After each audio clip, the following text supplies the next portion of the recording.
अस्सलामुअलैकुम व्यूअर्स, कैसे हैं आप? Welcome to Learning Camp Intro. आपने घबराना नहीं है। और यहाँ मिलेंगी उर्दू की क्लासें बिल्कुल free. Learning camp. Assalamualaikum students, how are you all? Hope you all will be well and good. So आज की जो वीडियो होने वाली है वो आपकी होने वाली है कंप्यूटर साइंस पे, ग्रेड 10 की कंप्यूटर साइंस, जिसका हम चैप्टर नंबर 3 स्टार्ट करेंगे एंड इंशाल्लाह इस वीडियो में हम इसको ऑल ओवर कवर कर देंगे। तो चैप्टर 3 है आपका इनपुट एंड आउटपुट हैंडलिंग। तो विदाउट वेस्टिंग अवर टाइम हम इसको स्टार्ट करते हैं।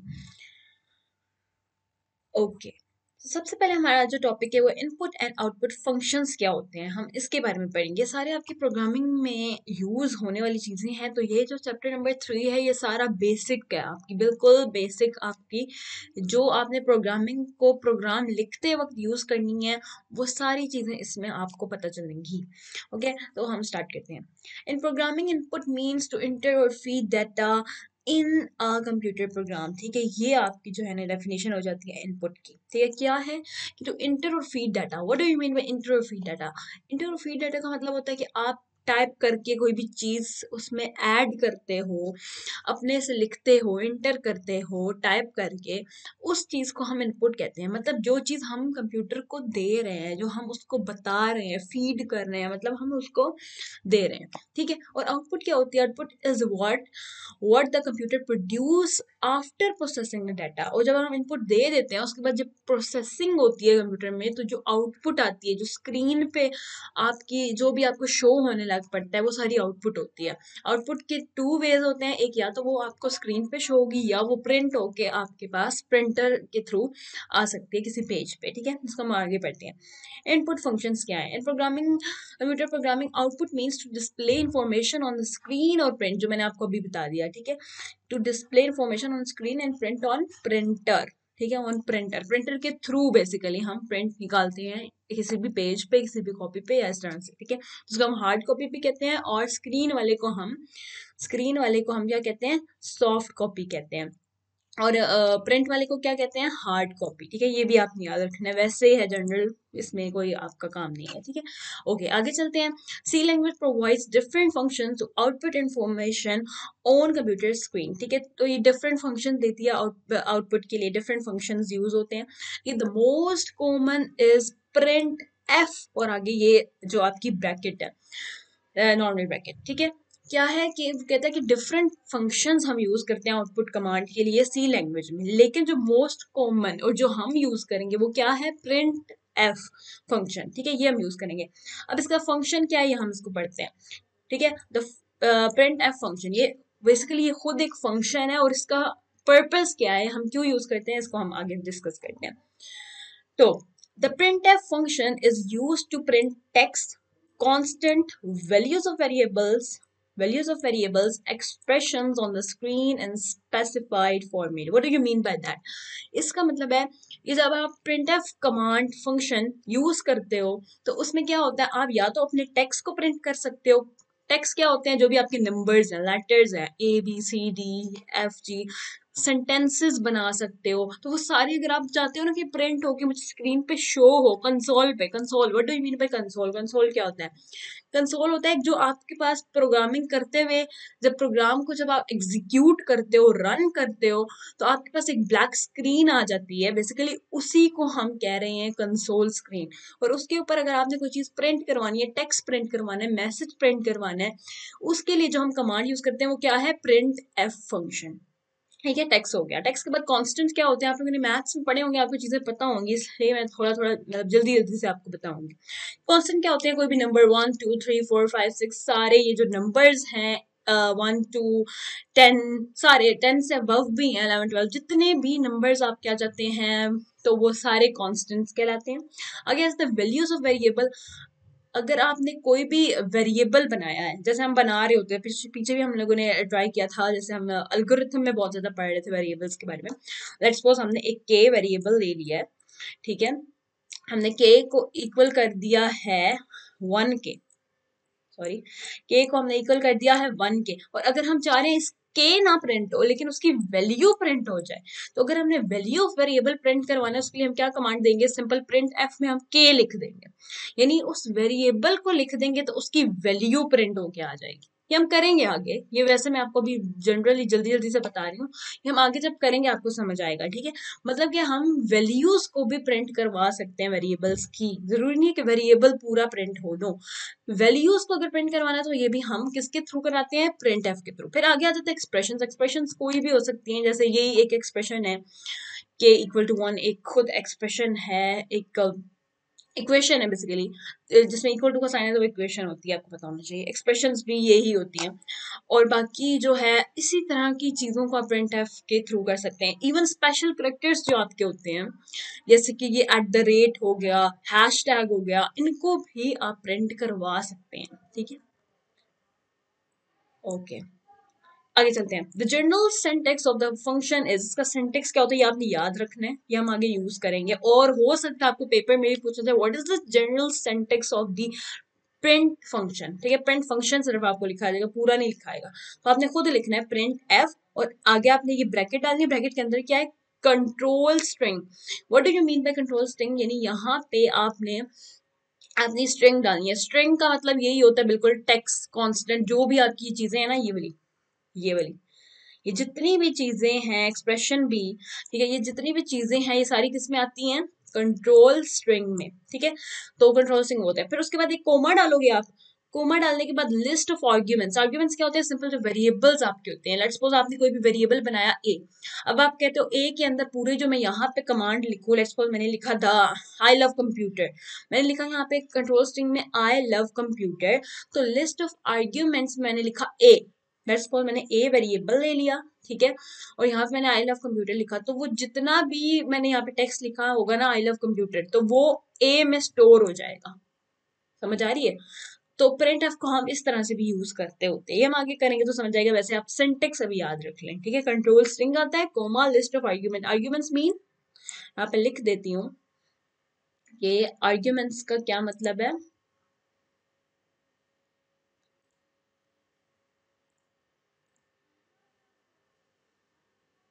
यहाँ पर लिख देती हूँ मैं, आर्ग्यूमेंट्स मीन, आर्ग्यूमेंट्स को पैरामीटर्स भी कहा जाता है, लेकिन मैं यहाँ पे आपको इजीली के लिए, इजीनेस के लिए मैंने वेरिएबल्स लिख दिया, ठीक है। वेरिएबल्स को ही बेसिकली हम क्या कहते हैं, आर्ग्यूमेंट्स कहते हैं, ठीक हो गया। ओके, आगे चलते हैं। द कंट्रोल स्ट्रिंग, फिर वो उसी की बात करें, कंट्रोल स्ट्रिंग क्या होता है, मैंने आपको वैसे जनरली भी बता दी, हम एक बार इसको रीड भी कर देते हैं। Control string consist of text, ठीक है, इसमें टेक्स्ट होता है, फॉर्मेट स्पेसिफायर्स होते हैं, स्किप सीक्वेंस होता है। अब टेक्स्ट तो आपको पता चल गया टेक्स्ट क्या होता है। फॉर्मेट स्पेसिफायर्स क्या होते हैं, फॉर्मेट स्पेसिफायर्स होते हैं जो हमने पहले पढ़े थे, ये परसेंटेज साइन डी, यहाँ पे एक मिनट आपको लेके बताती हूँ। जैसे होता है ना परसेंटेज साइन डी जो हम यूज करते हैं इंटीजर के लिए, फिर परसेंटेज साइन एफ जो हम यूज करते हैं फ्लोट के लिए, फ्लोट क्या होता है, डेसिमल पॉइंट्स के लिए, परसेंटेज साइन सी यूज करते हैं करेक्टर्स के लिए, स्पेशल करेक्टर जो हो गया आपकी डॉलर साइन है, हैशटैग है, तो ये सारे किस में आते हैं, इसमें आते हैं। फ्लोट, ये जो जितने क्या है ये फॉर्मेट स्पेसिफायर्स हैं, किधर गया, ये रहा फॉर्मेट स्पेसिफायर्स, क्या है, परसेंटेज साइन वाले जो होते हैं ना, इन सबको बोलते हैं हम फॉर्मेट स्पेसिफायर। क्लियर हो गया, तो यहाँ से अरेज कर देते हैं ताकि हमारा जो है साफ साफ रहे। ओके, एनीवेज आगे चलते हैं। Okay, and escape sequence, escape sequence क्या होते हैं पता होंगे आप लोगों को। एस्केप सीक्वेंस होते हैं जैसे हम न्यू लाइन के लिए हम लोग यूज करते होते हैं, अक्सर हम यूज करते हैं, क्या यूज करते हैं हम ये वाली कमांड जो यूज करते हैं ये न्यू लाइन के लिए, यानी \n न्यू लाइन के लिए, \a अलर्ट अलार्म के लिए यूज होता है, इस तरह के बहुत सारे हैं, \t है टैब्स के लिए यूज करते हैं।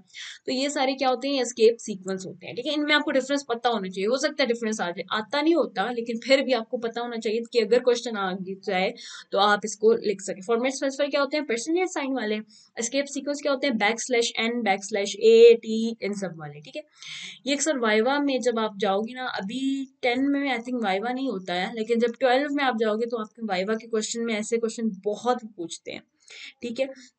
वाइवा में जब आप प्रैक्टिकल देने जाते हो तब आपसे ये क्वेश्चन पूछ लिए जाते हैं कि कौन सा एस्केप सीक्वेंस किस लिए यूज होता है, बैकस्लैश n हम किस लिए यूज करते हैं, तो आपने बताना होता है न्यू लाइन के लिए बैकस्लैश a किस लिए यूज करते हैं। इस तरह के जितने भी आपकी बुक में गिवन है हम उसको भी पढ़ेंगे, तो वो आपने याद कर लेने हैं, ठीक है। एनीवेज आगे चलते हैं।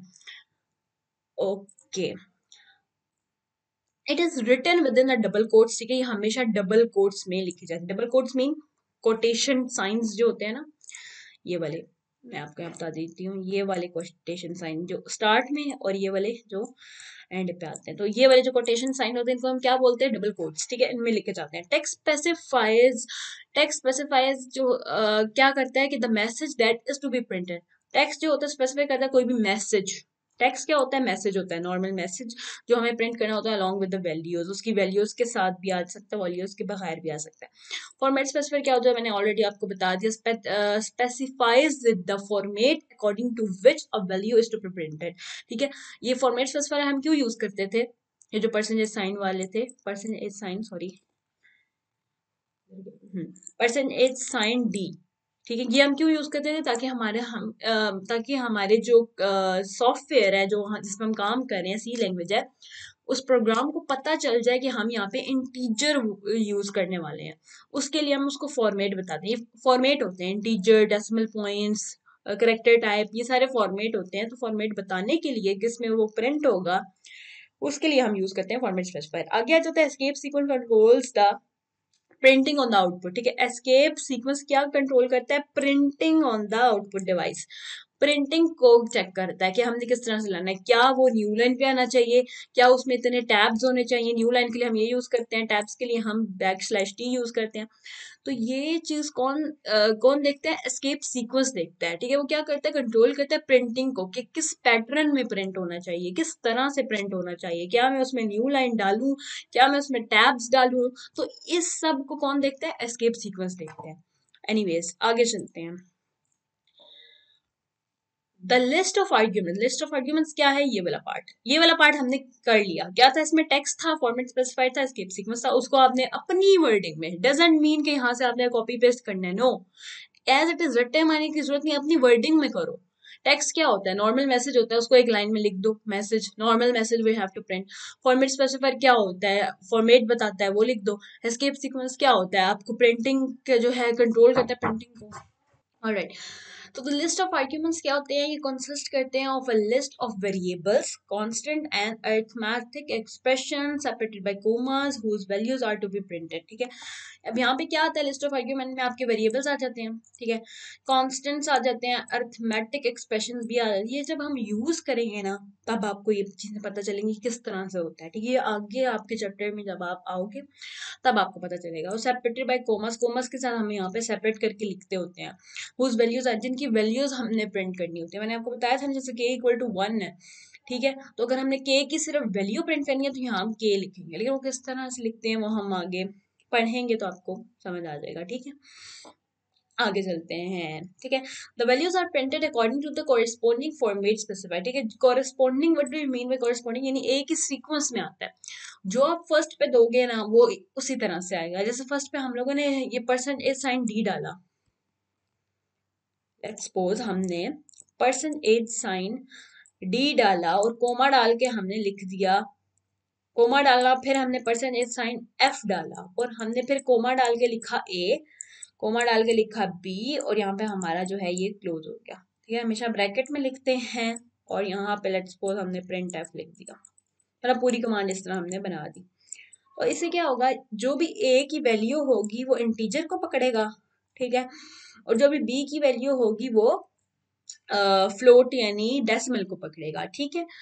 अब ये है कोरेस्पॉन्डिंग सीक्वेंस, यानी जो पहले होगा वो उस पहले नंबर के साथ जुड़ेगा, जो सेकंड पे होगा वो सेकंड, यानी ऐसा नहीं होगा कि a जो है वो f को समझे और b जो है वो d को समझे, यानी कि जो b है वो इंटीजर बन जाए, a जो फ्लोट बन जाए, यानी वो डेसिमल बन जाए, ऐसा नहीं है, ठीक है, ऐसा नहीं है। जो पहले है वो पहले है, जो बाद में है वो बाद में है। एनीवेज इसको हम मिटाते हैं, आगे चलते हैं। Okay, all right, the first format specifier applies to the first argument, the second to the second, वही जो मैंने आपको बताया, फर्स्ट जो होगा वो फर्स्ट को लगेगा, ये फर्स्ट है वो फर्स्ट पे जाएगा, जो सेकंड है जो सेकंड है वो सेकंड पे जाएगा, ठीक है, यही उसने बता दिया, and so on. The arguments in the printf, okay एक और चीज, ये 3 भी हो सकते हैं, लेट्स सपोज ये c है, अगर मैं b के आगे c भी डाल दूं तो क्या होगा, लेट्स सपोज मैंने यहाँ सी भी डाल दिया और मैंने क्लोज कर दी कमांड, तो इसमें क्या होगा, इसमें एरर दे देगा कि आपने सी की तो टाइप बताई ही नहीं, आपने ए और बी की फर्स्ट और सेकंड ले लिया, सी की क्या लूं मैं, उसको समझ नहीं आएगा और वो एरर दे देगा। इसलिए it's important to give here any of the format specifier, आपको देना ही देना है, ठीक है। ओके आगे चलते हैं। Okay the arguments of the printer, okay the arguments in the printf function are optional, ठीक है, जो आर्ग्यूमेंट्स होते हैं ऑप्शनल होते हैं, आप ना भी दो डजंट मीन कि वो चलेगा नहीं, ठीक है, अगर आप ये वाला पार्ट ना भी दो ना तो जरूरी नहीं है कि वो नहीं चलेगा या चलेगा नहीं, कुछ मसला हो जाएगा, नहीं, ये अपने लिए होता है, कब यूज करते हैं कब नहीं यूज करते हम आगे पढ़ेंगे, ठीक है, तो ये ऑप्शनल है, ऑप्शनल मीन कि it's up to you, if you want and if you have need in that program तो फिर आप उसको यूज करोगे, लेकिन अगर आपको नीड ही नहीं है तो फिर तो ऑब्वियसली आप नहीं करोगे यूज। आगे चलते हैं। When printf function is used to print only a message, then the arguments are omitted. Omitted मतलब निग्लेक्ट हो जाते हैं, मतलब हम नहीं यूज करते। जब हमने सिंपल मैसेज एक प्रिंट करना है ना, सिंपल मैसेज प्रिंट करना है तो वो ओमिटेड हो जाता है, मतलब वो निग्लेक्ट हो जाता है, निग्लेक्ट मतलब कि उसको हम यूज नहीं करते, ठीक है। ओके आगे, following is an example of printf function, ठीक है, आगे वो कहते हैं ये हमारे पास एग्जांपल आ जाती है printf की। अब उससे क्या, printf कमांड लगाई, उसने ब्रैकेट लगाई, कोटेशन ऑन की और ये ले दिया बैकस्लैश n। बैकस्लैश n किस लिए यूज होता है, जल्दी से कोई मुझे बताएगा, कमेंट करके बताएं, वैसे मैं बता देती हूँ। बैकस्लैश n यूज होता है न्यू लाइन के लिए, ठीक है, मैंने ऑलरेडी आपको पहले भी बताया है, अभी भी बताया है, तो आपको अब याद रहना चाहिए कि ये जब हमने दे दिया इसका मतलब है जो भी इसके आगे हम डालेंगे ना वो न्यू लाइन पे जाके प्रिंट होगा। आगे चलते हैं। The value of A is %d। अब याद रखें जब भी हम कोटेशन में printf की कमांड में %d यूज करते हैं तो ये एज इट इज प्रिंट कभी भी नहीं होता, कभी भी नहीं होता ये प्रिंट, हमेशा इसमें वैल्यूज प्रिंट होती हैं। डू रिमेम्बर दिस थिंग कि हमेशा %d की जगह कोई ना कोई वैल्यू 1 2 3 4 कोई ना कोई वैल्यू प्रिंट होगी, क्योंकि %d है तो कोई ना कोई इंटीजर प्रिंट होगा। ये एज इट इज कभी भी प्रिंट होके आपको कंसोल पे नहीं दिखने वाला, ठीक है। आगे चलते हैं। And the value of b is %d, यानी वो भी कोई इंटीजर है। फिर इसने कोटेशन क्लोज की है, याद रखिए, देखें कोटेशन क्लोज की, उसके बाद कोमा लगाया, फिर a और b लगाया। अब इसका क्या मतलब है, a की वैल्यू फर्स्ट d के लिए है, ओके, a की वैल्यू इसके लिए है और b की जो भी वैल्यू होगी वो इधर आएगी, ठीक है। तो हमेशा क्या होता है कि जो फर्स्ट पे जो भी फॉर्मेट स्पेसिफायर यूज होगा वो फर्स्ट वाले वेरिएबल के लिए होगा और जो सेकंड होगा वो हमेशा सेकंड वाले वेरिएबल के लिए होगा। ओके आगे चलते हैं हम। Assuming that a has the value of 3, assume करते हैं, सपोज करते हैं कि a की वैल्यू जो है वो 3 है, ठीक है, और b की वैल्यू जो है वो 4 है। Then the following message will be printed by above statement on a new line. New line पे क्यों होगा, क्योंकि हमने फॉर्मेट स्पेसिफाइड दे दिया %n, ठीक है, और वैल्यूज उसने सपोज कर ली a की 3 है और b की जो है वो 4 है, तो ये वैल्यू प्रिंट होगी। द वैल्यू ऑफ सेम वही, the value of a is और % में d मैंने आपको बोला ये नहीं प्रिंट होगा, इसकी जगह कोई ना कोई वैल्यू होगी, उसने वैल्यू दे दी 3 तो यहाँ पे 3 आ गया। एंड द वैल्यू ऑफ यानी सेम वही प्रिंट हो रहा है, सिर्फ क्या है %d, यानी कि फॉर्मेट स्पेसिफाई जहां पे भी होगा वहां पे उसकी वैल्यू आएगी। इज इट क्लियर, यानी ये और ये बिल्कुल सेम रहेगा, सिर्फ जहां पे ये डले हुए फॉर्मेट स्पेसिफायर कभी प्रिंट नहीं होता। और क्या नहीं प्रिंट होता, एस्केप सीक्वेंस, ये जो %d है एस्केप सीक्वेंस है, ये भी कभी प्रिंट नहीं होता, इसकी जगह वैल्यू आएगी और ये हमेशा अपना काम करेगा। इसका काम क्या है, न्यू लाइन पे प्रिंट करना, तो ये न्यू लाइन पे प्रिंट करेगा। इसका काम क्या है, अपना इंटीजर लेना, इंटीजर लेगा। Is it clear. और एक और चीज, अगर यहाँ पे इन केस अगर हम यहाँ पे करते हैं, यहाँ पे मैं 4.1 दे दूं कि मैंने कहा b की वैल्यू है 4.1 और ये प्रिंट करो, तो आप मुझे बताएं क्या ये 4.1 प्रिंट होगा? नो, क्यों नहीं, ये 4 ही रहेगा, एरर भी नहीं देगा, ये 4 ही प्रिंट हो जाएगा। उसकी रीजन क्या है, शायद एरर, क्योंकि अब देखें कुछ सॉफ्टवेयर पे डिपेंड करता है, वो एरर दे भी देते होते हैं या फिर वो 4 को प्रिंट, क्योंकि हमने इंटीजर जब दिया है, हमने जब इसका फॉर्मेट दिया है कि ये फॉर्मेट हमने दिया है कि ये रखे परसेंटेज साइन डी, तो फिर वो इंटीजर ही उठाएगा, फ्लोट का नहीं उठाएगा। 4.1 जो है फ्लोट के लिए यूज होता है, परसेंटेज साइन एफ, ठीक है। तो वो हमने जब यूज ही नहीं किया तो फिर वो एक ही वर्ड 4 उठा लेगा। आगे चलते हैं। In the above print statement, backslash n is a escape sequence. Backslash n क्या है? Escape sequence है. And percentage sign d is a format specifier. ये जो है format specifier है. The escape sequence backslash n is used to start printing on new line. ठीक है, जो मैंने आपको बताया new line के लिए print होता है. और the format specifier percentage sign d is replaced by the value stored in the variables a and b in order in which they are written. The format specifier percentage sign d is used for printing values stored in the integer values. वही सारी वही लिखी हुई है जो मैंने आपको already बता दी है, ठीक है। तो ये आप ना भी पढ़ें तो भी खैर है, बस मेन चीज आपको क्या याद रखनी है, एक एग्जाम्पल आपने याद रखनी है, इसका सिंटेक्स याद रखना है, और सिंटेक्स के बाद इन चीजों को एक्सप्लेन करना आना चाहिए अपनी वर्डिंग में। याद रखें हमेशा, कंप्यूटर हमेशा अपनी वर्डिंग में, एक कहते हैं पार्क स्टडी अपनी वर्डिंग में लिखनी चाहिए और एक कंप्यूटर अपनी वर्डिंग में लिखनी चाहिए, ठीक है। आगे आ जाता है इनपुट फंक्शन। जल्दी जल्दी करेंगे, वीडियो लंबी नहीं करनी, हमने कोशिश हमारी है, ठीक है। In computer programming, input means to feed data into a program that input device. Input device कौन सी है हमारी? लेट्स सपोज माउस है, माउस से हम क्लिक करके कोई इनपुट दे सकते हैं, कीबोर्ड के थ्रू हम टाइप करके इनपुट दे सकते हैं, जो भी डाटा हम फीड करते हैं वो इनपुट में जाता है। C language provide different functions to input data, ठीक है, डिफरेंट फंक्शंस होते हैं, लेकिन the most common function is scanf, ठीक है। बहुत सारे फंक्शंस होते हैं सी में, लेकिन हम जो यूज करेंगे वो क्या है? स्कैनफ, जो बहुत ही कॉमन है, ठीक है। तो प्रिंट के लिए हम क्या यूज कर रहे थे? प्रिंट एफ, और इसके लिए हम क्या करेंगे? स्कैन एफ, यानी स्कैन कर लो, ओके। फंक्शन पे आ जाते हैं। Scanf function is used to get values into variables from the keyboard during the execution of a program. The value is input into a variable in a specified format. अब इसका क्या मतलब है? वो कह रहे हैं कि स्कैनफ फंक्शन जो है ना वो वैल्यूज लेता है अपने अंदर, ठीक है, इनटू द वेरिएबल्स। कोई भी हमने वेरिएबल है, जैसे हमने k = 1 लिया था, कोई भी वेरिएबल उठाएंगे उसके अंदर वैल्यू देता है through the keyboard. The value is input, value जो होती है वो इनपुट होती है इनटू द वेरिएबल। इनपुट होती है क्या मतलब? स्टोर होती है। द वैल्यू स्टोर हो जाती है वेरिएबल के अंदर एक स्पेसिफाइड फॉर्मेट के अंदर। किस तरह से आगे बढ़ते हैं, और इसका सिंटेक्स क्या है आप याद कर लेना, ये है पूरा, ठीक है। ये आपने याद करें क्या है? स्कैन एफ, ब्रैकेट आ जाएगी, अगेन वही क्या नाम है इसका, कोट्स जो है डबल कोट्स आ जाएंगी, फॉर्मेट स्पेसिफाइड। फॉर्मेट स्पेसिफाइड क्या होते हैं? अच्छा, मैं भी पहले कंफ्यूज हो रही थी थोड़ा फॉर्मेट स्पेसिफाइड और एस्केप सीक्वेंस में क्या डिफरेंस है। Let me tell you. Format specified होते हैं, मैंने आपको पहले भी बताया, परसेंटेज साइन वाले, percentage sign d, percentage sign f, percentage sign c, ये फॉर्मेट स्पेसिफायर होते हैं। दूसरे क्या है? दूसरे एस्केप सीक्वेंस हैं, वो क्या होते हैं? \n, \a, \t, और भी है, \r भी है, \b भी है बैकवर्ड के लिए। तो इस तरह के जो डिफरेंट हैं, इनको हम कहते हैं एस्केप सीक्वेंस और इनको हम कहते हैं format specifier. I hope it's clear, ठीक है। आगे चलते हैं। और दूसरी तरफ कोमा के बाद क्या यूज होता है? लिस्ट ऑफ वेरिएबल्स, वही सेम, लिस्ट ऑफ आर्ग्यूमेंट्स भी कह सकते हो, लिस्ट ऑफ वेरिएबल्स भी कह सकते हो, डिफरेंट मेथड होते हैं लिखने के, ठीक है। The format specify the format of the variables हम ऑलरेडी कर चुके हैं। अब स्कैनफ में क्या है? कोई टेक्स्ट नहीं आता, याद रखें।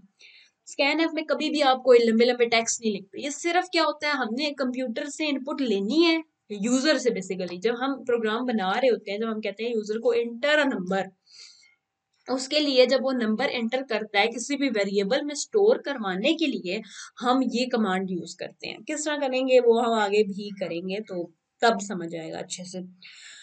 तो क्या वो कहता है कि ये फॉर्मेट के लिए होता है, these are written within a double quotes with और विदाउट स्पेसेस, ठीक है। स्पेसेस दे भी सकते हो और स्पेसेस ना भी दो तो कोई हर्ज नहीं है।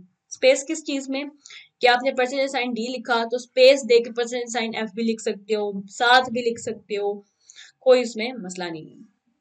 Okay, the list of the variables, ये वाला पार्ट, इसमें क्या होता है? Consist of list of variables separated by commas. Variables होते हैं डिफरेंट, ठीक है, जिनको हम कोमा से सेपरेट करते हैं, into which the values are to be enter, जिसमें वैल्यू एंटर होती है। ओके, तो फिर आगे क्या है कि in C language ampersand at the rate, ये जो एट द रेट नहीं है सॉरी, एंड साइन जिसको हम बोलते हैं, हम एड साइन बोलते हैं लेकिन इसको हम क्या कहते हैं, एम्पर्सन साइन बोलते हैं, ठीक है। ये हम यूज करते हैं स्कैनफ के लिए, is used in scanf function before the name of the variable. कोई भी वेरिएबल का नेम है उससे पहले हम ये यूज करेंगे to which a value is to be assign, जिसको भी वैल्यू असाइन करनी है ना उससे पहले हम जो है ये वाला साइन एम्पर्सन साइन यूज कर लेते होते हैं, ठीक है। Ampersand sign refers to the memory location where the variable is going to store, ये बहुत इंपॉर्टेंट है, ओके।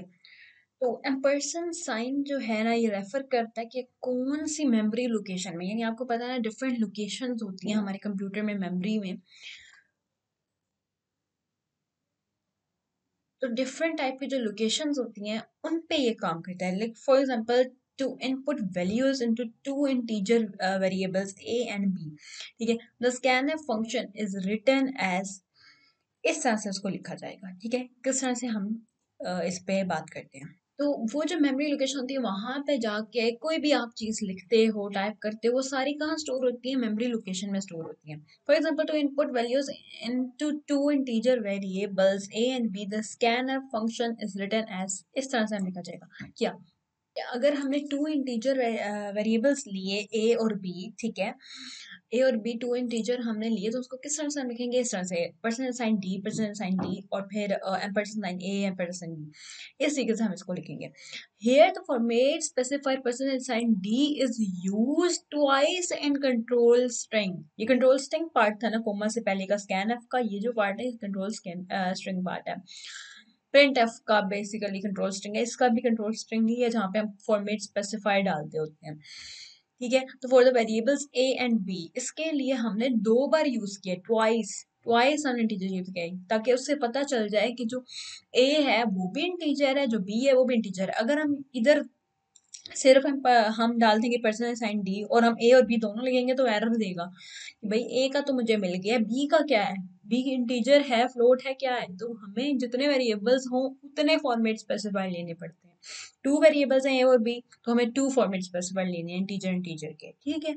आगे चलते हैं। तो program reads 2 number and print their sum, अब प्रोग्राम आ गया है, अब यहाँ से आपने समझना है, ओके। प्रोग्राम हमेशा कैसे लिखते हैं, hashtag include studio dot H S T D I O dot H, और इस तरह से एंगल ब्रैकेट्स इसमें डाल दी जाती हैं, ठीक है। और यहाँ पे हम कोनियो डॉट एच भी लिखते हैं, जो इन्होंने नहीं लिखा, लिख के ना अपने पेपर में लिखना है, अदरवाइज आपके मार्क्स कट ऑफ होंगे, ठीक है। इसके नीचे आपने इंटर करना है और यहाँ पे आपने क्या लिखना है मैं आपको लिख के बता देती हूँ, हैशटैग इंक्लूड, इस तरह से आपने एंगल ब्रैकेट डाली और इसके अंदर क्या लिखना है, कोनियो डॉट एच, ठीक है। ये आपने लिख लेना है यहाँ पे, ठीक हो गया, ओके। आगे क्या आ जाता है, आगे आ जाता है वॉइड मेन, और आपने वॉइड डालना ही डालना है, ठीक है। ये एज इट इज, ये आपने रट लेना है, जिस भी प्रोग्राम में आपने डालना है सबसे पहले आप डालोगे hashtag include stdio dot H, then आपका क्या आ जाएगा, देन आपका आ जाएगा hashtag include conio dot H, उसके बाद वॉइड मेन, ये 3 आपने रट्टे मार लेने हैं कि ये हमने करना ही करना है। ये जो वॉइड मेन है, वॉइड मतलब कि इसकी जो रिटर्न टाइप है वो 0 है, कुछ भी नहीं है, नल है, वॉइड मीन नल, कुछ भी नहीं, ठीक है, 0। और मेन हमारा ये फंक्शन है, ठीक है। फंक्शन जो है ये हमेशा ये वाली ब्रैकेट जो है आपकी फ्लोरल ब्रैकेट ये लगती होती है, और इसके एंटर में उसके मिड में जो भी सारा आपका कोड है वहां पे आता है। अब इसने क्या लिया, इसने लिया इंट a एंड b, मैं इसको जूम करती हूँ, अब आपको क्लियर होगा, ओके। अब हमने ये ले लिए, हमने 3 वेरिएबल्स ले लिए a b एंड c, हमने क्या करवाना है, रीड्स 2 नंबर्स, हम उसने 2 नंबर्स बोले, इसने यहाँ पे 3 लिए, क्यों नहीं है मैं आपको बताती हूँ, आगे प्रोग्राम में आपको समझ आएगा। जब भी आपको वो कहना, जितने भी नंबर्स बोले, लेट्स सपोज उसने 3 नंबर्स बोले, तो आपके वेरिएबल यहाँ 4 होने चाहिए फॉर द सम। अगर सिर्फ एक, या तो सम करना है या सब्ट्रैक्ट करना है या एवरेज निकालनी है या इस तरह के कोई भी काम करनी है, तो कोई भी एक चीज अगर वो बोलेगा, एक चीज, अब जैसे यहाँ पे उसने सिर्फ सम बोला है, ना उसने सब्ट्रैक्ट बोला है, ना उसने कुछ और बोला है, ठीक है, सिर्फ सम बोला है, दैट्स मीन आप कितने नंबर 2 है, तो आपने वेरिएबल्स हमेशा एक ज्यादा ले लेना है, 3 ले लेना है। अगर वो 3 नंबर्स का है तो आपने 4 वेरिएबल्स उठाने, यहाँ पे आप लिखोगे int a b c d, एक और आ जाएगा, अगर वो 4 बोले तो आप 5 लोगे यहाँ पे, यानी e भी आ जाएगा, a b c d e, समझ आ रही है बात की। तो इस तरह से आपने वेरिएबल्स लेने, क्यों लेने हैं वो अभी आपको समझ आएगा, ओके। हमें क्या करना है, हमें सम प्रिंट करवाना है, इंट a b c, उसने 3 वेरिएबल्स ले लिए, प्रिंट एफ सबसे पहले हमने कमांड दे दी है प्रिंट एफ की, ठीक है।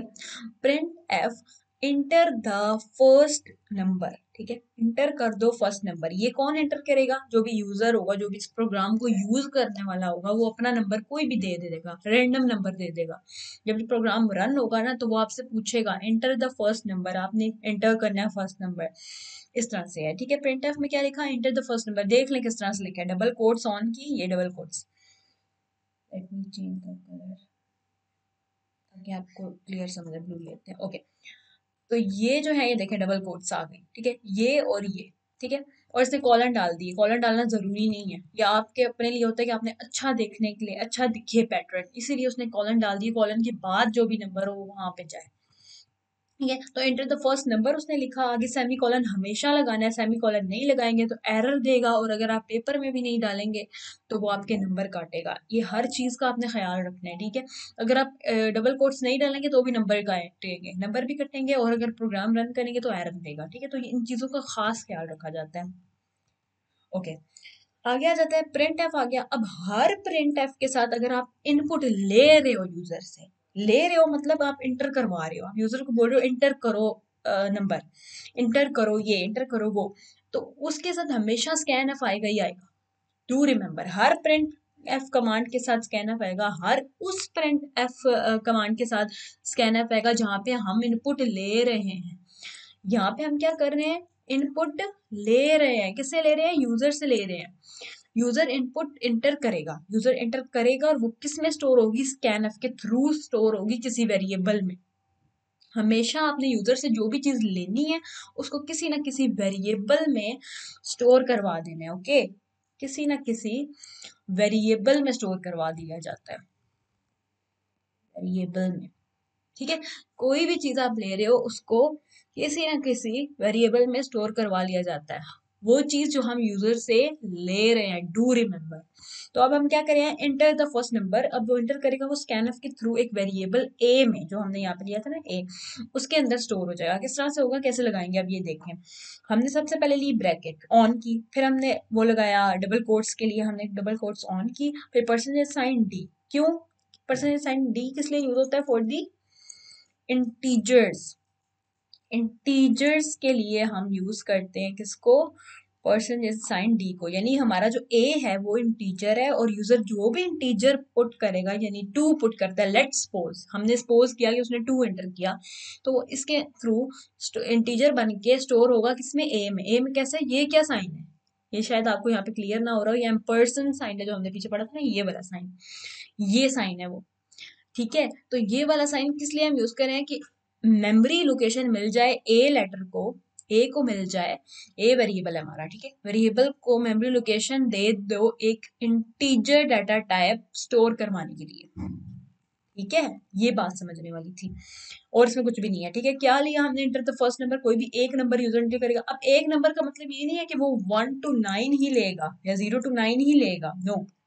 वो 10 भी ले सकता है, 20 भी ले सकता है, 2 डिजिट्स नंबर हो सकते हैं, 3 डिजिट्स नंबर हो सकते हैं, 300 ले सकता है, 250 ले सकता है, 4000 ले सकता है, कोई भी नंबर ले सकता है, ठीक है।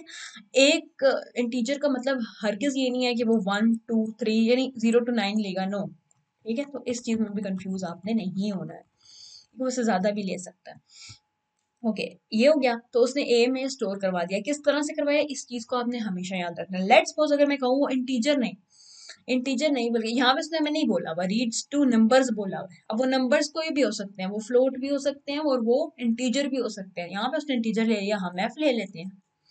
हमें तो फ्लोट करवाना है, हमें पॉइंट्स वाले करवाने हैं। मैं चाहती हूँ यूजर पॉइंट में लिखे, यूजर लिखे 4.2। तो अच्छा, ऊपर अब यहाँ पे तो नहीं बोला हुआ enter the first number. For example user point में इंटर ही नहीं करता, वो 4 एंटर कर देता है, तो क्या होगा?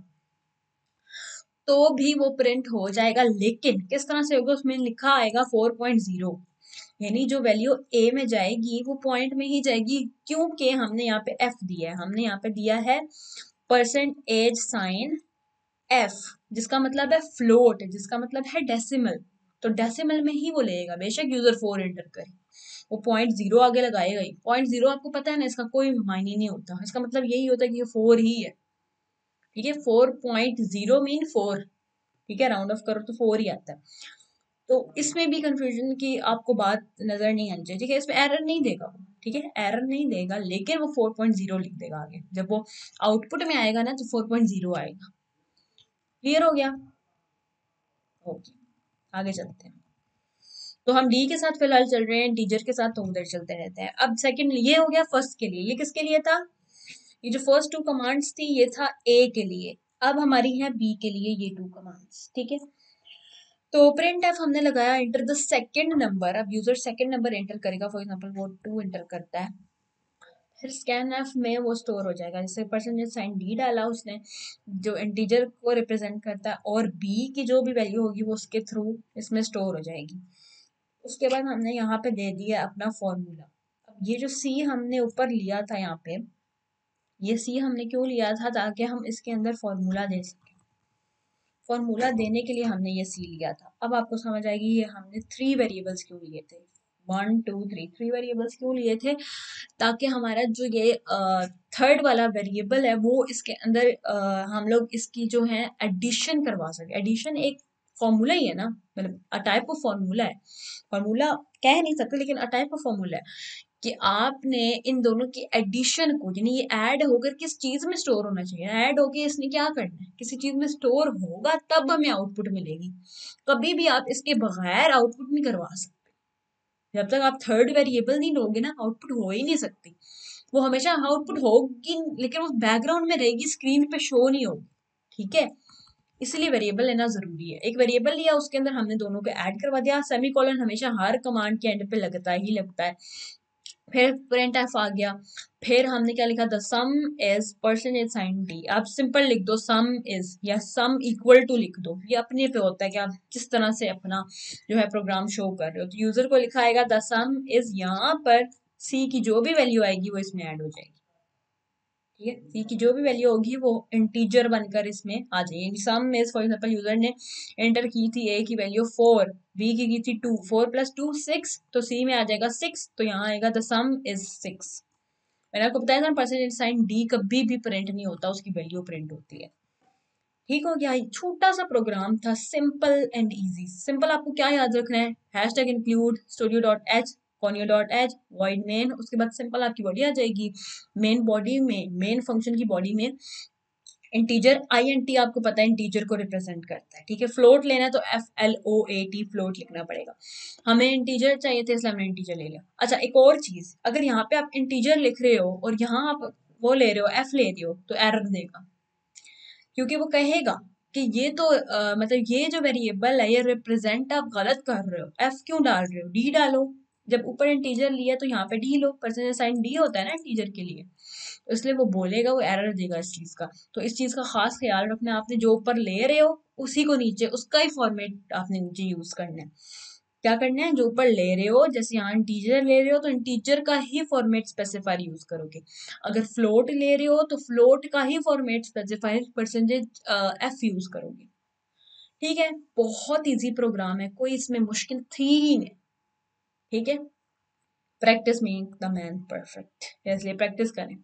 आगे चलते हैं। इन द अबव प्रोग्राम वो उसको अब समझा रहा है। द स्टेटमेंट एंड ABC जो हमने ली है, ये वाली स्टेटमेंट उसको एक्सप्लेन करने लगा है। Is used to declare that ABC are integer variables. ऐसे ही है ना, वो इंटीजर वेरिएबल्स को ही शो कर रहे हैं ना, ये लाइन इंटीजर शो कर रही है कि ABC इंटीजर है, बस यही बता रहा है। Note that the statement ends with a semicolon as all the C statements do.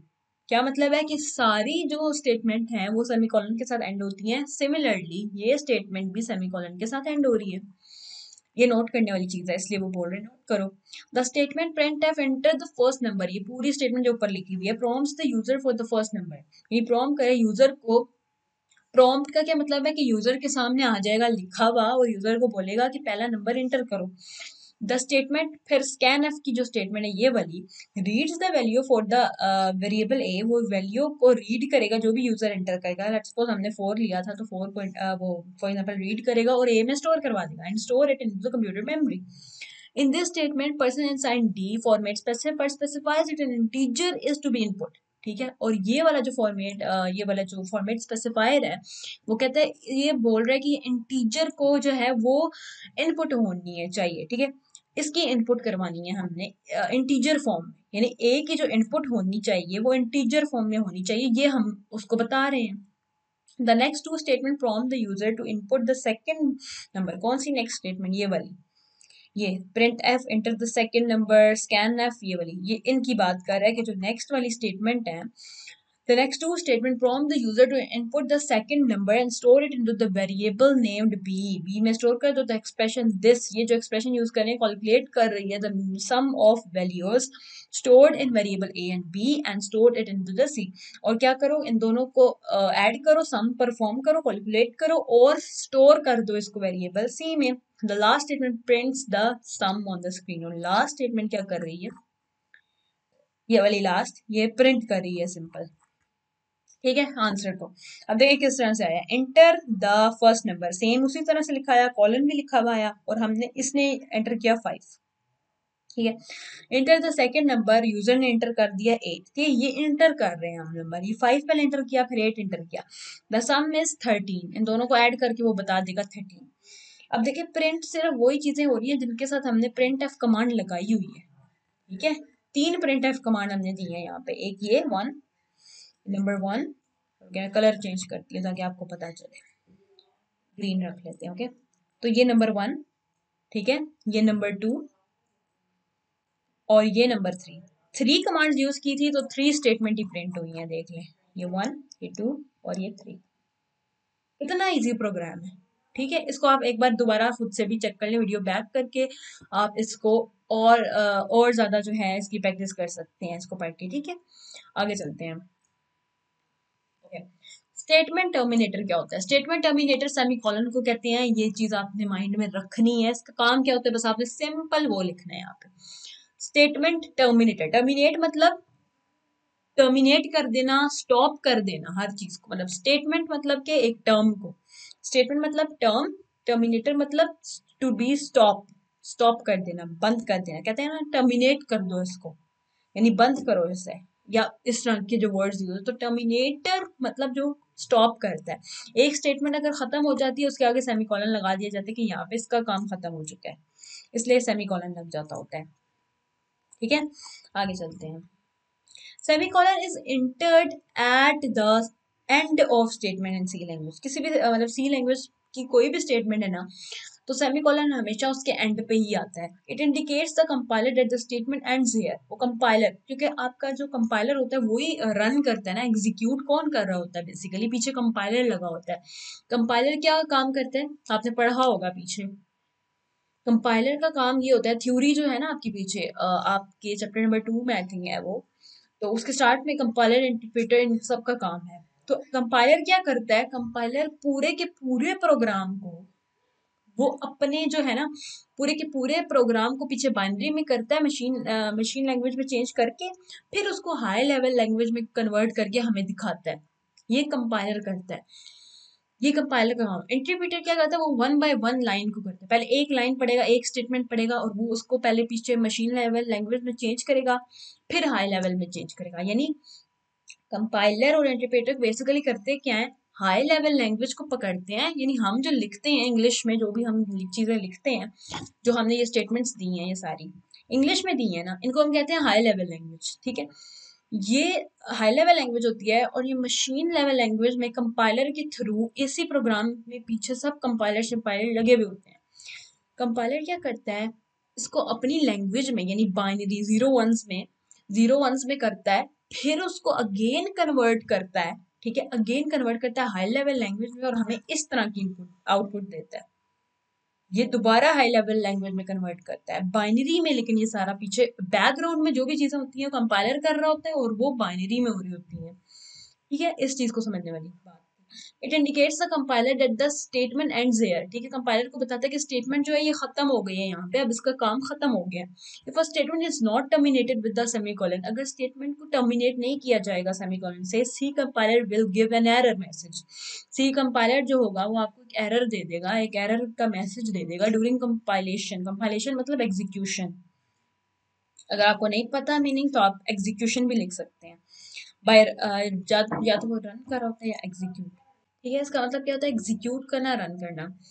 And the program will not be compiled, ठीक है, और जो प्रोग्राम होगा ना वो कंपाइल नहीं होगा। अगर वो एरर मैसेज दे देगा तो और हमने क्योंकि सेमीकोलन नहीं लगाया तो एरर दे देगा, और जो हमारा प्रोग्राम है एग्जीक्यूट नहीं होगा, कंपाइल नहीं होगा, मतलब अगेन एग्जीक्यूट नहीं होगा, नॉट बी एग्जीक्यूटेड, ठीक है, एग्जीक्यूट नहीं होगा। ओके, आगे चलते हैं। आगे हमारे पास आ जाता है फॉर्मेट स्पेसिफायर्स। हम ऑलरेडी पढ़ चुके हैं, बार बार वही चीजें आ रही हैं, ठीक है, तो एक बार पढ़ लेते हैं। अ format specifier is computer code that tells about the data type. ऐसा ही है ना, डाटा टाइप के बारे में बताता है, ये डाटा टाइप क्या है, फील्ड विड्थ क्या है, the format format according to which a value is to be printed और read from an input device, read कैसे होनी है, प्रिंट कैसे होनी है, किस फॉर्मेट में रहनी चाहिए, ये सारी चीजें कौन बताता है, फॉर्मेट स्पेसिफायर।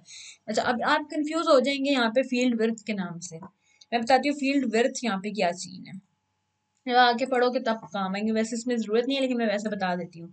एक्चुअली होता क्या है कि जो इंटीजर है ना, इंटीजर जो है वो टू टाइप्स के होते हैं। एक जो इंटीजर होता है इसको हम शॉर्ट इंटीजर भी कहते हैं। क्या कहते हैं? शॉर्ट इंटीजर, इसको कहते हैं शॉर्ट इंटीजर, INT, इस तरह भी लिख सकते हैं। और एक और इंटीजर होता है जिसको हम लॉन्ग इंटीजर कहते हैं, लॉन्ग इंटीजर, ठीक है। तो इनकी बाइट्स अलग होती हैं। लेट्स सपोज इंट की अगर 2 बाइट होती है ना तो लॉन्ग की 4 होती हैं, यानी ये 2 बाइट का डाटा स्टोर करता है तो ये 4 बाइट का करता है, उसको हम फील्ड विड्थ कहते हैं। तो उसके लिए हम जो है फॉर्मेट स्पेसिफाइड यूज करते हैं, यानी इसके लिए भी जो यूज होता है वो परसेंटेज साइन डी होता है, इसके लिए परसेंटेज साइन डी होता है। वैसे उसने लिख दिया है फील्ड विड्थ, लेकिन इसका काम नहीं है फील्ड विड्थ का इतना इसमें। और हम जो है हम लॉन्ग इंटीजर कभी यूज नहीं करेंगे, हम शॉर्ट शॉर्ट भी नहीं यूज करेंगे, नॉर्मल इंटीजर यूज करेंगे। और फ्लोट के लिए भी ऐसा ही है, ठीक है, तो उसमें कंफ्यूज होने की जरूरत नहीं है। सिंपली मैंने आपको जनरल नॉलेज के लिए बता दिया है, आप इसमें ना ही पढ़ें तो अच्छा है, ठीक है। ओके, तो ये सिंपल वही था कि कंप्यूटर को ये बता था प्रिंट कैसे करना है, रीड कैसे करना है। इंटीजर डाटा टाइप होती हैं, या तो वो इंटीजर होगी, फ्लोट होगी, डिफरेंट डाटा टाइप्स होती हैं ना, तो वो बताएगा फॉर्मेट स्पेसिफायर की वो कौन सी होगी। और ये सारी चीजें जो होती हैं फॉर्मेट स्पेसिफायर के अंडर होती हैं। आगे आ जाता है list of the commonly use format specifier is given below. List भी दे दी है, ये हमारी लिस्ट आ गई है, ठीक है। क्या लिस्ट है जी? Percent sign d decimal integer होता है, आई भी होता है, ये भी इंटीजर के लिए यूज होता है, ओके। और एल डी जो होता है ये लॉन्ग डेसिमल इंटीजर के लिए होता है, लॉन्ग डेसिमल इंटीजर याद रखें। आई डी एल है, सॉरी, एल डी जो है ये लॉन्ग डेसिमल इंटीजर, डेसिमल। अब आप डी के नाम से ये ना समझ आना कि डेसिमल नहीं आएगा, इंटीजर ही है, नो। इंटीजर नॉर्मल है ये, लेकिन डेसिमल इंटीजर है, मतलब डेसिमल 4.2 5.1 इस तरह पॉइंट्स वाले जो भी होंगे डेसिमल, ठीक है। नॉर्मल फ्लोट आपको पता ही है, फ्लोटिंग पॉइंट डेसिमल नोटेशन के लिए होता है। ई जो होता है एक्सपोनेंट के लिए होता है, फ्लोटिंग पॉइंट ही है नॉर्मल पॉइंट वाला, लेकिन एक्सपोनेंट के लिए होता है, ये हमारे यूज का नहीं है। करेक्टर होता है सिंगल करेक्टर, ABC वाले जो करेक्टर होते हैं, या आपके जो स्पेशल करेक्टर्स होते हैं, @ एक्सक्लेमेटरी साइन, हैशटैग साइन, वो सारे जो होते हैं उसमें आते हैं। हम कौन सा यूज करेंगे? हम एक ये यूज करेंगे, एक ये यूज करेंगे, और ये बस, ये 3 हमारे यूज में है, ठीक है। तो आपने बस यही याद रखना है, बाकी याद करने की जरूरत भी नहीं है, ठीक है। आगे चलते हैं, आगे उन्हीं को बताता जा रहा है वन बाय वन, हम जल्दी जल्दी इसको पढ़ेंगे। Integer float, sorry, okay, integer float format specify, ठीक है। इंटीजर फॉर्मेट स्पेसिफाई क्या है? Percent sign d, percent sign l d, percent sign i, जो हमने ये ऊपर पढ़े वो इंटीजर वाले। The format specified this is used to read और print a decimal integer, and the format specifier LD is use for the long integers. Long integers के लिए यूज होता है, लेकिन डेसिमल वाले इंटीजर्स के लिए याद रखें, ये वाला डेसिमल यहाँ से मिस है और यहाँ पे इसने गलत डाला है, डेसिमल वाले नहीं होते, डेसिमल तो पॉइंट वाले होते हैं ना, तो ये नहीं होते, यहाँ पे गलत लिखा हुआ है, ये हटा दें, ठीक है, ये चीज नहीं है, इसमें डेसिमल नहीं होता। इसमें हम कब से पढ़ते आ रहे हैं, इसमें कोई डेसिमल नहीं होता। डेसिमल के लिए हम फ्लोट यूज करते हैं, या LD भी डेसिमल में आ जाता होता है, कम यूज होता है, बहुत रेयर होता है कि वो यूज हो। आगे आ जाता है हमारे पास ये program, program demonstrate the use of integer float, integer format specifier को यूज करके बता रहा है। ओके, यहाँ पे इसने क्या किया है जी, हम इसको एक बार देख लेते हैं। हैशटैग इंक्लूड स्टूडियो, आपकी बुक में बहुत जगहों पे कॉनियो डॉट जो है वो मिस है, आपने यहाँ पे ऐड कर लेना है। हैशटैग इंक्लूड कनाइयो डॉट एच या कोनियो, जो भी आप इसको प्रोनाउंस करें, स्पेलिंग याद रखें बस, कोनियो डॉट एच, ठीक है, ये आपने यूज कर लेना है। और उसके आगे सेमीकोलन नहीं आता, ठीक है, जो आपके मेन फंक्शन के अंदर आता है ना उनमें सेमीकोलन आता है। इंटीजर आ गया, ए बी सी डी आ गया, प्रिंट एफ आ गया, enter the value of A, value of A enter करो और स्कैन एफ में यानी ए को जो है यहाँ पे स्टोर करना है। फिर प्रिंट एफ कर दिया उसने, A is equal to E is equal to ये ले लिया और आगे ए डाल दिया, यानी ए की जो भी वैल्यू होगी उसमें स्टोर हो जाए। फिर प्रिंटफ लगाया, enter the value of b, b की वैल्यू स्टोर की, आई ले लिया, ये ले लिया। मतलब सारों का काम एक ही है, सारे क्या करेंगे, इंटीजर ही प्रिंट करवाएंगे। लेकिन बस उसने बता दिया कि आप ये भी लगा सकते हो, ये भी लगा सकते हो, ये भी लगा सकते हो, बस आपने एक ही याद रखना है, परसेंट साइन डी, ठीक है। और हमारा इसी का काम होने वाला है और किसी का काम नहीं होने वाला। नॉर्मल प्रोग्राम था। The format specify percent sign D and I are same when they are used in the printf function but different when scanf। कहता है कि printf में जब हम यूज करते हैं D और I को तो वो सेम यूज होते हैं, लेकिन scanf में डिफरेंट होते हैं। For printf function both this and this यानी D और I जो होते हैं are used for decimal integer as shown। printf के लिए दोनों डेसिमल के लिए यूज हो सकते हैं। ओके, ये भी याद रखने हैं आपने, हो सकते हैं, ठीक है, करने नहीं आपने, याद रखें। क्योंकि आपका जो है ना क्वेश्चन यहाँ पे एमसीक्यूज में भी आपके क्वेश्चन को इस तरह के आ सकते हैं कि जो परसेंट साइन डी है वो डेसिमल के लिए यूज होता है या नहीं होता है, तो आपको पता होना चाहिए ये बस इंटीजर, नॉर्मल इंटीजर को प्रिंट करता है, ठीक है। तो लेकिन वो कहता है प्रिंट एफ में हम इसको यूज कर सकते हैं, तो ये कर सकते हो आप, ठीक है, उसमें प्रिंट एफ में कर सकते हो, स्कैन एफ में नहीं कर सकते। फिर या उसी प्रोग्राम को उसने करके दिखा दिया, ठीक है, या आप एक बार खुद भी देख लेना, बहुत नॉर्मल है, मतलब वो ही सारी चीजें हो रही है, बस उसने क्या किया, ये एंटर किया और उसको ए में स्टोर करवा दिया, दूसरा एंटर किया, बी इक्वल टू ये कर दिया, ये कर दिया, ये कर दिया, नॉर्मल है, बहुत ईजी है।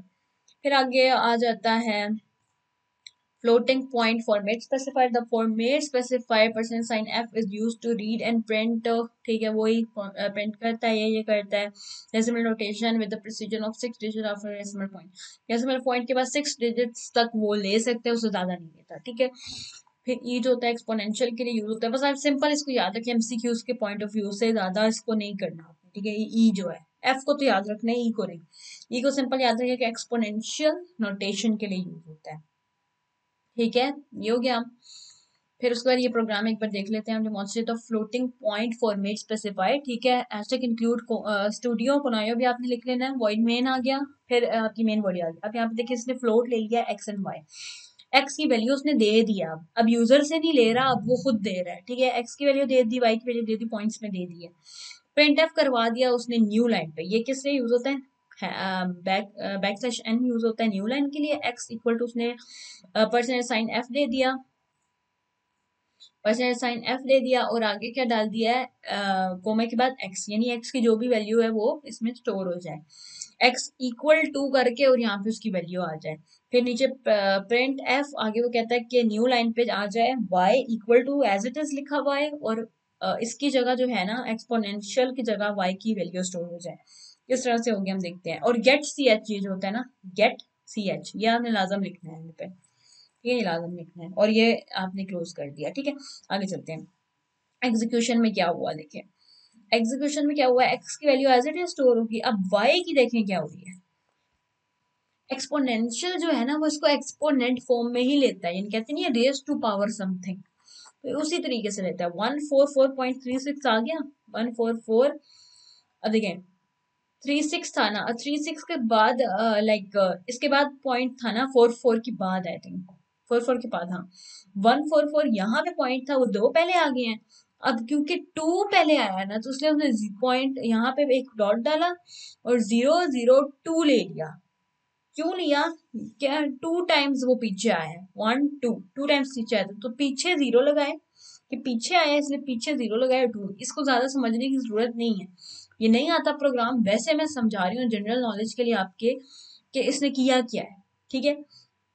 पॉइंट को 2 टाइम्स इधर लेके आया है ना, तो उसने 2 0 लगाए, वो भी इस तरफ, मतलब के लेफ्ट तरफ 2 के लेफ्ट तरफ उसने लगाया और आगे 2 लिख दिया।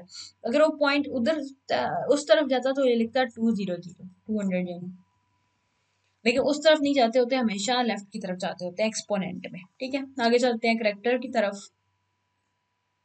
द करेक्टर फॉर्मेट स्पेसिफायर, ये वाला जो है द करेक्टर फॉर्मेट स्पेसिफायर एक ही है और ये यूज होता है टू रीड और print a single character, single A B C, कोई भी सिंगल करेक्टर होता है उसके लिए यूज किया जाता है।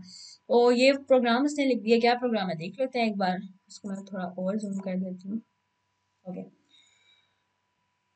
ओके, आगे आ जाता है इंक्लूड, सॉरी ओके, आगे आ जाता है इंक्लूड स्टूडियो डॉट एच बनाया आपने खुद लिख लेना है, वॉइड मेन वॉइड आ गया, ठीक है। और ये हमने फ्लावर ब्रैकेट लगा के इसको ऑन किया। ओके, करेक्टर उसने ले लिया वेरिएबल नेम CH1 CH2, ये दो वेरिएबल ले लिया, आगे सेमीकोलन लगा दिया। प्रिंट एफ उसने ले लिया न्यू लाइन पे enter two characters, enter two characters separated by comma, ठीक है। टू करेक्टर हमने लिखने हैं जिनको हमने कोमा से सेपरेट करना है, ठीक है, कोमा से सेपरेट करना है। स्कैन एफ में उसने इसी तरह लिख लिया सी लिया क्योंकि ऊपर हमने करेक्टर लिया था, तो हम नीचे क्या लेंगे परसेंटेज साइन सी, परसेंटेज साइन सी। तो आगे उसने पर्सन साइन यानी ये वाले साइन के साथ CH1 coma person sign CH2 दोनों को लिख दिया और उसने आगे जो है ये क्लोज कर दिया। आगे printf कमांड ली न्यू लाइन पे the typed characters are this and this, यानी यहाँ पे CH की वैल्यू आ जाएगी और CH1 की वैल्यू आ जाएगी, यहाँ पर CH2 की वैल्यू आ जाएगी, ठीक है। और गेट CH क्लोज। अब देखते हैं आगे इसने क्या किया। एग्जीक्यूशन में इसने क्या किया है enter two character separated by comma, ये वाली printf कमांड सेम, ठीक है। टू printf कमांड है ना, तो टू बार टू कमांड्स हमारे कंसोल पे आएंगे, ये कंसोल पेज होता है, ये जो है ना ये पूरा कंसोल है, ठीक है, ब्लैक स्क्रीन जो होती है। तो इस पे जो है ये प्रिंट हुआ इंटर टू करेक्टर्स आके सेपरेटेड बाय कॉमास, इस तरह से ए और बी को सेपरेट किया उसने। भाई यूजर ने ए लिया और यूजर ने दूसरा बी लिया, ठीक है, यूजर ने टाइप किए ए और बी, प्रोग्राम में नहीं है, यूजर ने टाइप किए ए और बी और ये किस में किए हैं CH1 CH2 में। थ्रू स्कैन एफ कमांड ए जो है वो CH1 है, बी जो है वो CH2 है, ठीक है। The typed character same line are A and B, ठीक हो गया, इजी था ना, बिल्कुल सिंपल है। आगे चलते हैं, जूम आउट कर लूँ इसको, ओके आगे चलते हैं जी। आगे आ जाता है स्केप सीक्वेंस जो हम ऑलरेडी समझ चुके हैं, यहाँ पे भी हम देख लेते हैं, ये आपने लर्न कर लेने अच्छे से, ये आपके वाइवा के लिए भी इंपॉर्टेंट है और पेपर पॉइंट ऑफ व्यू से भी बहुत इंपॉर्टेंट है, ठीक है। Okay, the special character are used in C language to control printing on the output screen, output screen पे जो प्रिंटिंग को कंट्रोल करते हैं are called escape sequence. These characters are not printed, ये कभी भी प्रिंट नहीं होते, ऐसा ही है ना, प्रिंट नहीं होते ना कभी भी, जो \n होता है कभी भी प्रिंट नहीं होता, लेकिन ये अपना परफॉर्म करता है, इसका जो वर्क है, इसका क्या वर्क है, न्यू लाइन से अगली स्टेटमेंट को स्टार्ट करना, इसका ये काम है ना, तो बस वो काम करेगा, ये खुद प्रिंट नहीं होता। दीज आर, ये भी इंपॉर्टेंट लाइन है, ठीक है, okay. These are use inside the control string, हमेशा कंट्रोल स्ट्रिंग के अंदर यूज होता है। कंट्रोल स्ट्रिंग कौन सा पार्ट है आपको पता है, ठीक है। ये जो प्रिंट एफ जब हम लिखते हैं, प्रिंट एफ ब्रैकेट खोली इन्वर्टेड कोमा लगाई, ये वाला जो पार्ट है कोमा से पहले और इन्वर्टेड कोमा को बंद करके जो ये वाला पार्ट आता है वो कंट्रोल स्ट्रिंग होता है और यहाँ पे हमारे वेरिएबल्स आते हैं और इस तरह से हम इसको क्लोज कर देते होते हैं सेमीकोलन से, ऐसा ही है ना, तो वो उसी की चीज की बात कर रहा है। All right, and escape sequence is a combination of back slash, ठीक है, बैक स्लैश का कॉम्बिनेशन है एंड अ कोड करेक्टर, कोई भी करेक्टर जो कोड करेक्टर है, ए बी एन है आर है टी है, बैक स्लैश है, एक जो है सिंगल कोट है, डबल कोट है, ठीक है, ये सारी चीजें हैं विद देयर मीनिंग्स और इनके मीनिंग भी है, ठीक है। मतलब सॉरी ये था the back slash is called the control character, back slash को क्या कहते हैं कंट्रोल करेक्टर, MCQs में आ जाएगा, वैसे क्वेश्चन नहीं आता कि बैक स्लैश को हम दूसरा नाम क्या देते हैं कंट्रोल करेक्टर का। A list of commonly used escape sequence as ये एस्केप सीक्वेंस आ गए और ये उनके मीनिंग आ गए। ए किस लिए यूज है produce alert bell sound, b moves cursor background by one position से जो है पीछे चला जाएगा, \n moves cursor to the beginning of the next line, जो भी आपकी नेक्स्ट लाइन होगी उसकी बिगिनिंग पे आपका कर्सर आ जाता है, मतलब वही न्यू लाइन पे स्टेटमेंट को प्रिंट कर देता है। आप दोनों लिख सकते हो जो आपको इजी लगे। आर किस लिए move cursor to the beginning of the current line, जो भी करंट लाइन है उसके बिगिनिंग पे आपका कर्सर आ जाता होता है। टी किस लिए move cursor to the next horizontal tabular position, ये भी लिख सकते हो या लिख सकते हो it is use for the tabs to give the tab spaces, tab spaces देने के लिए भी टी को यूज करते हो, या टेबुलर पोजीशन में अगर आपने हॉरिजॉन्टल मीन इस तरह से लैंडस्केप, हॉरिजॉन्टल तरीके से अगर आपने कोई चीज लाइक करनी है ना, जैसे हम टेबल बनाते हैं, अब जैसे टेबल है, अब देखिए इसके दरमियान और इसके दरमियान कितना गैप है, तो इस गैप को कौन फिल करता है, परसेंट _t। _t यूज होता है इस स्पेस को देने के लिए। ये 8 स्पेसेस देता है, ये भी याद रखें। जो _t होता है ना, हमेशा 8 स्पेसेस होते हैं, यानी स्पेस स्पेस स्पेस दबाया ना आपने, तो ये कितनी देता है, ये 8 देते हैं। 8 स्पेसेस अगर यूज करो तो ये इक्वल टू है _t के। आगे अगर आपने प्रोड्यूस करवानी है तो आपको डबल देना पड़ेगा, फिर तो ये प्रोड्यूस करेगा एक ठीक है। फिर आगे सिंगल कोट प्रोड्यूस करवाना है, सिंगल कोट डबल कोट दोगे तो डबल कोट प्रोड्यूस होगी। ठीक है, सिंपल, बस यही है, आपने ये याद रखना है। आगे यूज ऑफ एस्केप सीक्वेंस बता दिया है, वही यूज उसने लिख दिया है, वही यूज उसने बता दिया, इस तरह से हो जाएगा जी। कि आप देख लेना, आपको समझ आ जाएगी। देखें आई एम सजाद, कितना गैप है इसमें, क्योंकि उसने _t यूज किया होगा, इसमें लिखा हुआ भी है। देखिए रिंग्स बेल 3 टाइम्स ए, ठीक है। Remove 2 spaces between the name, ठीक है। रिमूव कौन करता है, बी, ठीक है। Leaves a blank line before printing this line, ठीक है। एक ब्लैंक लाइन छोड़ देता है इस लाइन को प्रिंट करने से पहले। न्यू लाइन उसने दिया ना, तो न्यू लाइन डबल दी है, डबल मतलब कि एक ऊपर ब्लैंक स्पेस छोड़ देगा। यहाँ पे देखें, ये देखें, ये ब्लैंक स्पेस छोड़ दी है उसने, ये वाली पेंसिल से बताती हूँ, ये देखें, ये वाली जो ब्लैंक स्पेस है, सॉरी, तो ये छोड़ दिया, लीव्स अ ब्लैंक स्पेस, ये हो गया। उसके बाद ये देखें, ये उसने क्या %r दे दिया और इतनी स्पेस के साथ, move this text to the beginning of the line, ठीक है। इस टेक्स्ट को बिगिनिंग पे ले आएगा, यानी हमने कितनी स्पेस दी थी, उसके बावजूद वो स्टार्ट में आ गई है। ये जो थी ना ये लाइन, मूव दिस टेक्स्ट, ये देखिए मूव दिस टेक्स्ट, ये वाली पूरी स्टार्ट में आ गई है, हालांकि हमने कितनी स्पेस दी थी, क्यों आई है, क्योंकि हमने _r यूज। उसके बाद आगे देखें, \n उसने यूज किया, लिखा issues tab after each word के बाद वो टैब देगा, किसके थ्रू देगा, \t के थ्रू। ये लगाया और ये लगाया, आई, फिर उसने \t लगाया, एम, फिर \t लगाया और यहाँ पे लिख दिया सजाद। तो ये देखें किस तरह से प्रिंट होगा, इस तरह से प्रिंट होगा, issues tab after each word, I, फिर इतनी स्पेसेस एम और इतनी स्पेसेस सजा दिए। क्यों हुआ है, क्योंकि हमने \t यूज किया। उसके बाद अगला आ जाता है डिस्प्लेस सिंबल, ठीक है। कौन डिस्प्ले करेगा, ये डिस्प्ले करेगा। फिर कोड, सिंगल कोड के लिए ये यूज करेंगे, डबल कोड के लिए ये यूज करेंगे, and that's all. Display question mark at the end, who are you, question mark भी अगर करवाना है तो आपका आ जाएगा, वो किस तरह से आएगा, इस तरह से। यानी अगर नॉर्मल लगाओ तो शायद आपका क्वेश्चन मार्क ना आए, ठीक है। नहीं आता तो आप इस तरह से यूज, अगर आ जाता तो वेल एंड गुड, तो कभी कभी होता है नहीं आता, तो उसके लिए आप ये यूज कर सकते हो, ठीक है, \?, ओके। आगे चलते हैं, ओके, आगे जाते हैं operators of the C language. अब सी लैंग्वेज के डिफरेंट ऑपरेटर्स हैं, कौन कौन से, हम उनको स्टडी करेंगे। Expression consist of the constant and variable, कोई भी एक्सप्रेशन जो होती है उसमें कांस्टेंट भी होते हैं और वेरिएबल्स भी होते हैं, combined together with operator, operator के साथ कंबाइंड टुगेदर होते हैं। कोई भी ऑपरेटर क्या होते हैं, पता है आप लोगों को, ऑपरेटर क्या होते हैं, ऑपरेटर होते हैं प्लस, माइनस, डिवाइड बेसिकली हम ऐसे नहीं लिखते कंप्यूटर में, डिवाइड हम सिंपल, ये जो फॉरवर्ड स्लैश होती है ना, ये वाली, इसको डिवाइड कहते हैं। देन हमारे पास स्टार जो आ जाता है वो मल्टीप्लाई के लिए होता है, और जो हमारे पास ये वाला साइन है, परसेंटेज साइन, ये रिमाइंडर के लिए होता है, यानी मॉड्यूल भी जिसको बोलते हैं। ये सारे ऑपरेटर्स हैं, इन ऑपरेटर्स को हम कांस्टेंट वेरिएबल्स के दरमियान कंबाइन टुगेदर यूज करके एक्सप्रेशन फॉर्म करते हैं। An operator is a symbol, वो symbol होते हैं used to command the computer to perform a certain mathematical or logical operation.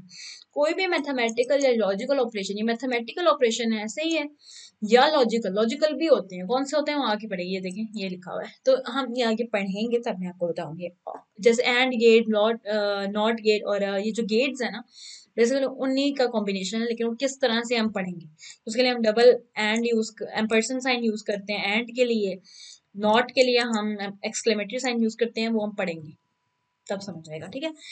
Okay, operator are used to operate on data and variables, ठीक है। Operator जो होता है ऑपरेट करता है डाटा और वेरिएबल्स को। The following types of operator are commonly used in the C language, ठीक है। ये फॉलोइंग सारे जो हैं यूज, कितने हैं, 1 2 3 4 5 हैं, आपने 5 के 5 याद कर लेने हैं, थोड़ा थोड़ा एटलीस्ट सबके बारे में नॉलेज होना चाहिए, तो ये आते होते हैं पेपर में, ठीक है। थ्योरी है ना, तो थ्योरी में आ जाते होते हैं।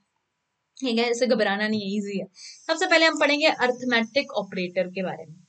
अर्थमेटिक के नाम से ही हमें पता चल जाता है मैथमेटिकल ऑपरेटर्स हैं, plus minus, addition, subtraction, multiplication, division and all that. Okay.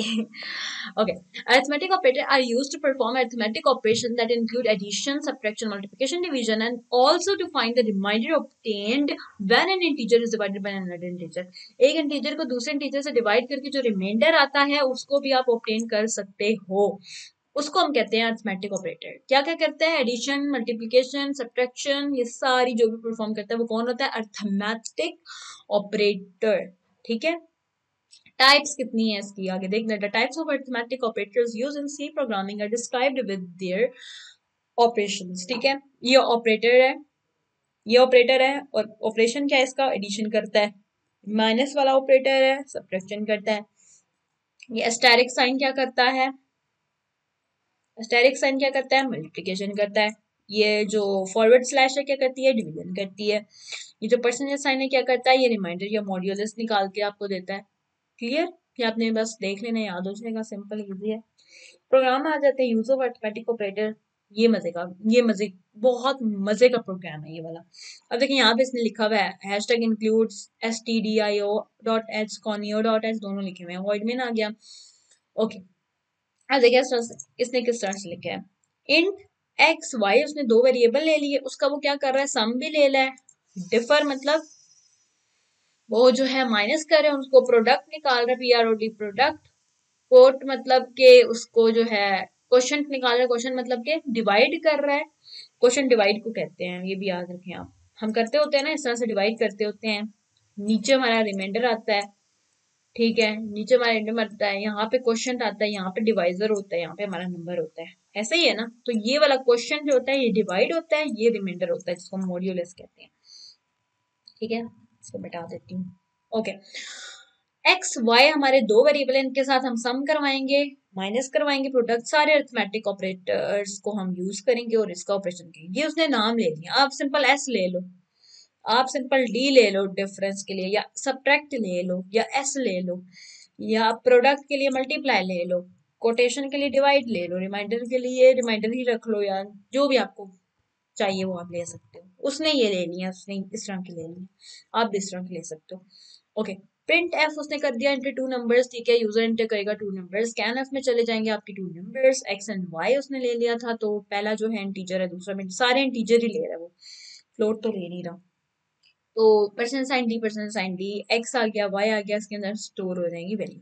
अब सम नंबर वन उसने ले लिया सम, मतलब देखो एक ही बार प्रिंट एफ यूज किया, नंबर ले लिया, अब उसका सम भी ले रहे हैं, उसी का हम जो है प्रोडक्ट भी ले रहे हैं, उसी को हम डिवाइड करें, उसी को माइनस करें, सब उसी के साथ करना है। बस एक बार हमने कमांड दे दी है कि टू नंबर एंटर कर दो, टू नंबर एंटर हो गए, एक्स और वाई में स्टोर हो गया। अब एक्स और वाई के साथ हम लोगों ने काम करना है। ठीक है, अब sum equal to X plus Y आ गया, फिर डिफरेंस यानी सब्ट्रैक्ट करना है, एक्स माइनस वाई आ गया, आगे सेमी कॉलन, आपको ये सेमी कॉलन है, ठीक है, सेमी कॉलन लगाते जाना है साथ साथ। आपको पता है हर कमांड के एंड पे सेमी कॉलन आता ही आता है। प्रोडक्ट लिख लिया, कोटेशन के लिए डिवाइड कर लिया, रिमाइंडर के लिए हमने परसेंटेज साइन डाल दिया। फिर हमने क्या किया? प्रिंट एफ करवा दो, क्या करवा दो? न्यू लाइन पे सम को, यानी सम इक्वल। अब आप कहोगे कि यार ये तो छोटा सम था, एसयू है, आपने तो कहा था कि आपने पहले क्लासेस में बताया था कि सम जब ऊपर हम ले रहे हैं जितना उतना ही नीचे लेना चाहिए। तो मैं आपको बता दूं कि ये प्रिंट एफ की कमांड है, इसके अंदर आप जो भी लिखोगे आप लिख सकते हो। अब बेशक कैपिटल SUM सम ले लो, ठीक है, डजेंट मैटर, लेकिन जब यहाँ पे लोगे ना, यहाँ पे आपका वही वेरिएबल आना चाहिए जो आपने यहाँ पे लिया। ठीक है, यहाँ पर लेकिन डबल कोट्स के अंदर आप लिख सकते हो, अपने वेरिएबल बना सकते हो। आप ऐड लिख दो, बेशक सम ना लिखो, आप ऐड लिख दो तो लिख सकते हो, लेकिन यहाँ पे आप ऐड लिखो, सम कैपिटल लिखो, जब वहां पे स्मॉल लिए तो ये गलत है। सेम वैसा ही लिखना है जहाँ यहाँ पे था। ठीक है, क्योंकि वैल्यू हम किससे ले रहे हैं? वैल्यू हम कोमा के बाद वाली टर्म से ले रहे हैं वैल्यू। ठीक है, अगर मैं यहाँ पे लिखूँ ना, मैं एक और चीज भी आपको बता दूं, अगर यहाँ पे लिखूँ ना एक्स, तो वो सम इक्वल टू यहाँ पे एक्स की वैल्यू दे देगा। ठीक है, अगर मैं यहाँ पे लिखूँ ना वाई, तो वो वाई की वैल्यू दे देगा। अगर मैं लिखूँ ना DIFF ये वाला वर्ड पूरा डिफर डिफरेंस के लिए, तो वो माइनस करके यहाँ पे लिख देगा, लेकिन यहाँ पे रहेगा ही सम। ठीक है, तो इस चीज में कंफ्यूज नहीं होना। ठीक है। सम इक्वल टू यहाँ पे जो भी वैल्यू आ जाएगी वो सम करके दे देगा। प्रिंट एफ करवा दिया, न्यू लाइन पे डिफरेंस करवा दिया, प्रोडक्ट करवा दिया, क्वेश्चन करवा दिया, रिमाइंडर करवा दिया, सारा कुछ आ गया। गेट सी एच लिखा, program done. In this program when x forward slash y is perform, यानी एक्स को डिवाइड किया जाएगा वाई के साथ, is perform, it will give an integer result because the fractional part is truncated when the two operands are of type integer। है मतलब इसका मतलब है कि वो जो डिवाइड करेगा, लेट्स सपोज उसका आंसर पॉइंट में आता है। जाहिर सी बात, जब आपको पता है डिवाइड करते हैं तो अक्सर आंसर पॉइंट में आ जाते होते हैं। तो तब वो उसको ट्रंकेटेड कर देगा, यानी निगलेक्ट कर देगा, फ्रैक्शनल पार्ट को निगलेक्ट कर देगा, और वो सिंपल जो है ना उसको सॉल्व करके, लेट्स सपोज वो करता है 2 को 5 के साथ करता है। अब देखें इसको अगर हम सॉल्व करें क्या आएगा, 2 जार 4 आ जाएगा, नीचे 1 बच जाएगा, पॉइंट लगाएंगे, ऊपर 0 डालेंगे और यहाँ 0 आ जाएगा। तो फिर इसको सॉल्व करेंगे, 2 5 जार में 2 पॉइंट, सॉरी यहाँ पे 5 आ जाएगा। तो जो 2.5 आएगा वो पूरा नहीं लेगा, वो सिंपल 2 को ले लेगा, क्योंकि हमने ऊपर इंटीजर ली थी, वो फ्लोट नहीं लेगा, वो पॉइंट नहीं लेगा, वो सिंपल इंटीजर ले लेगा।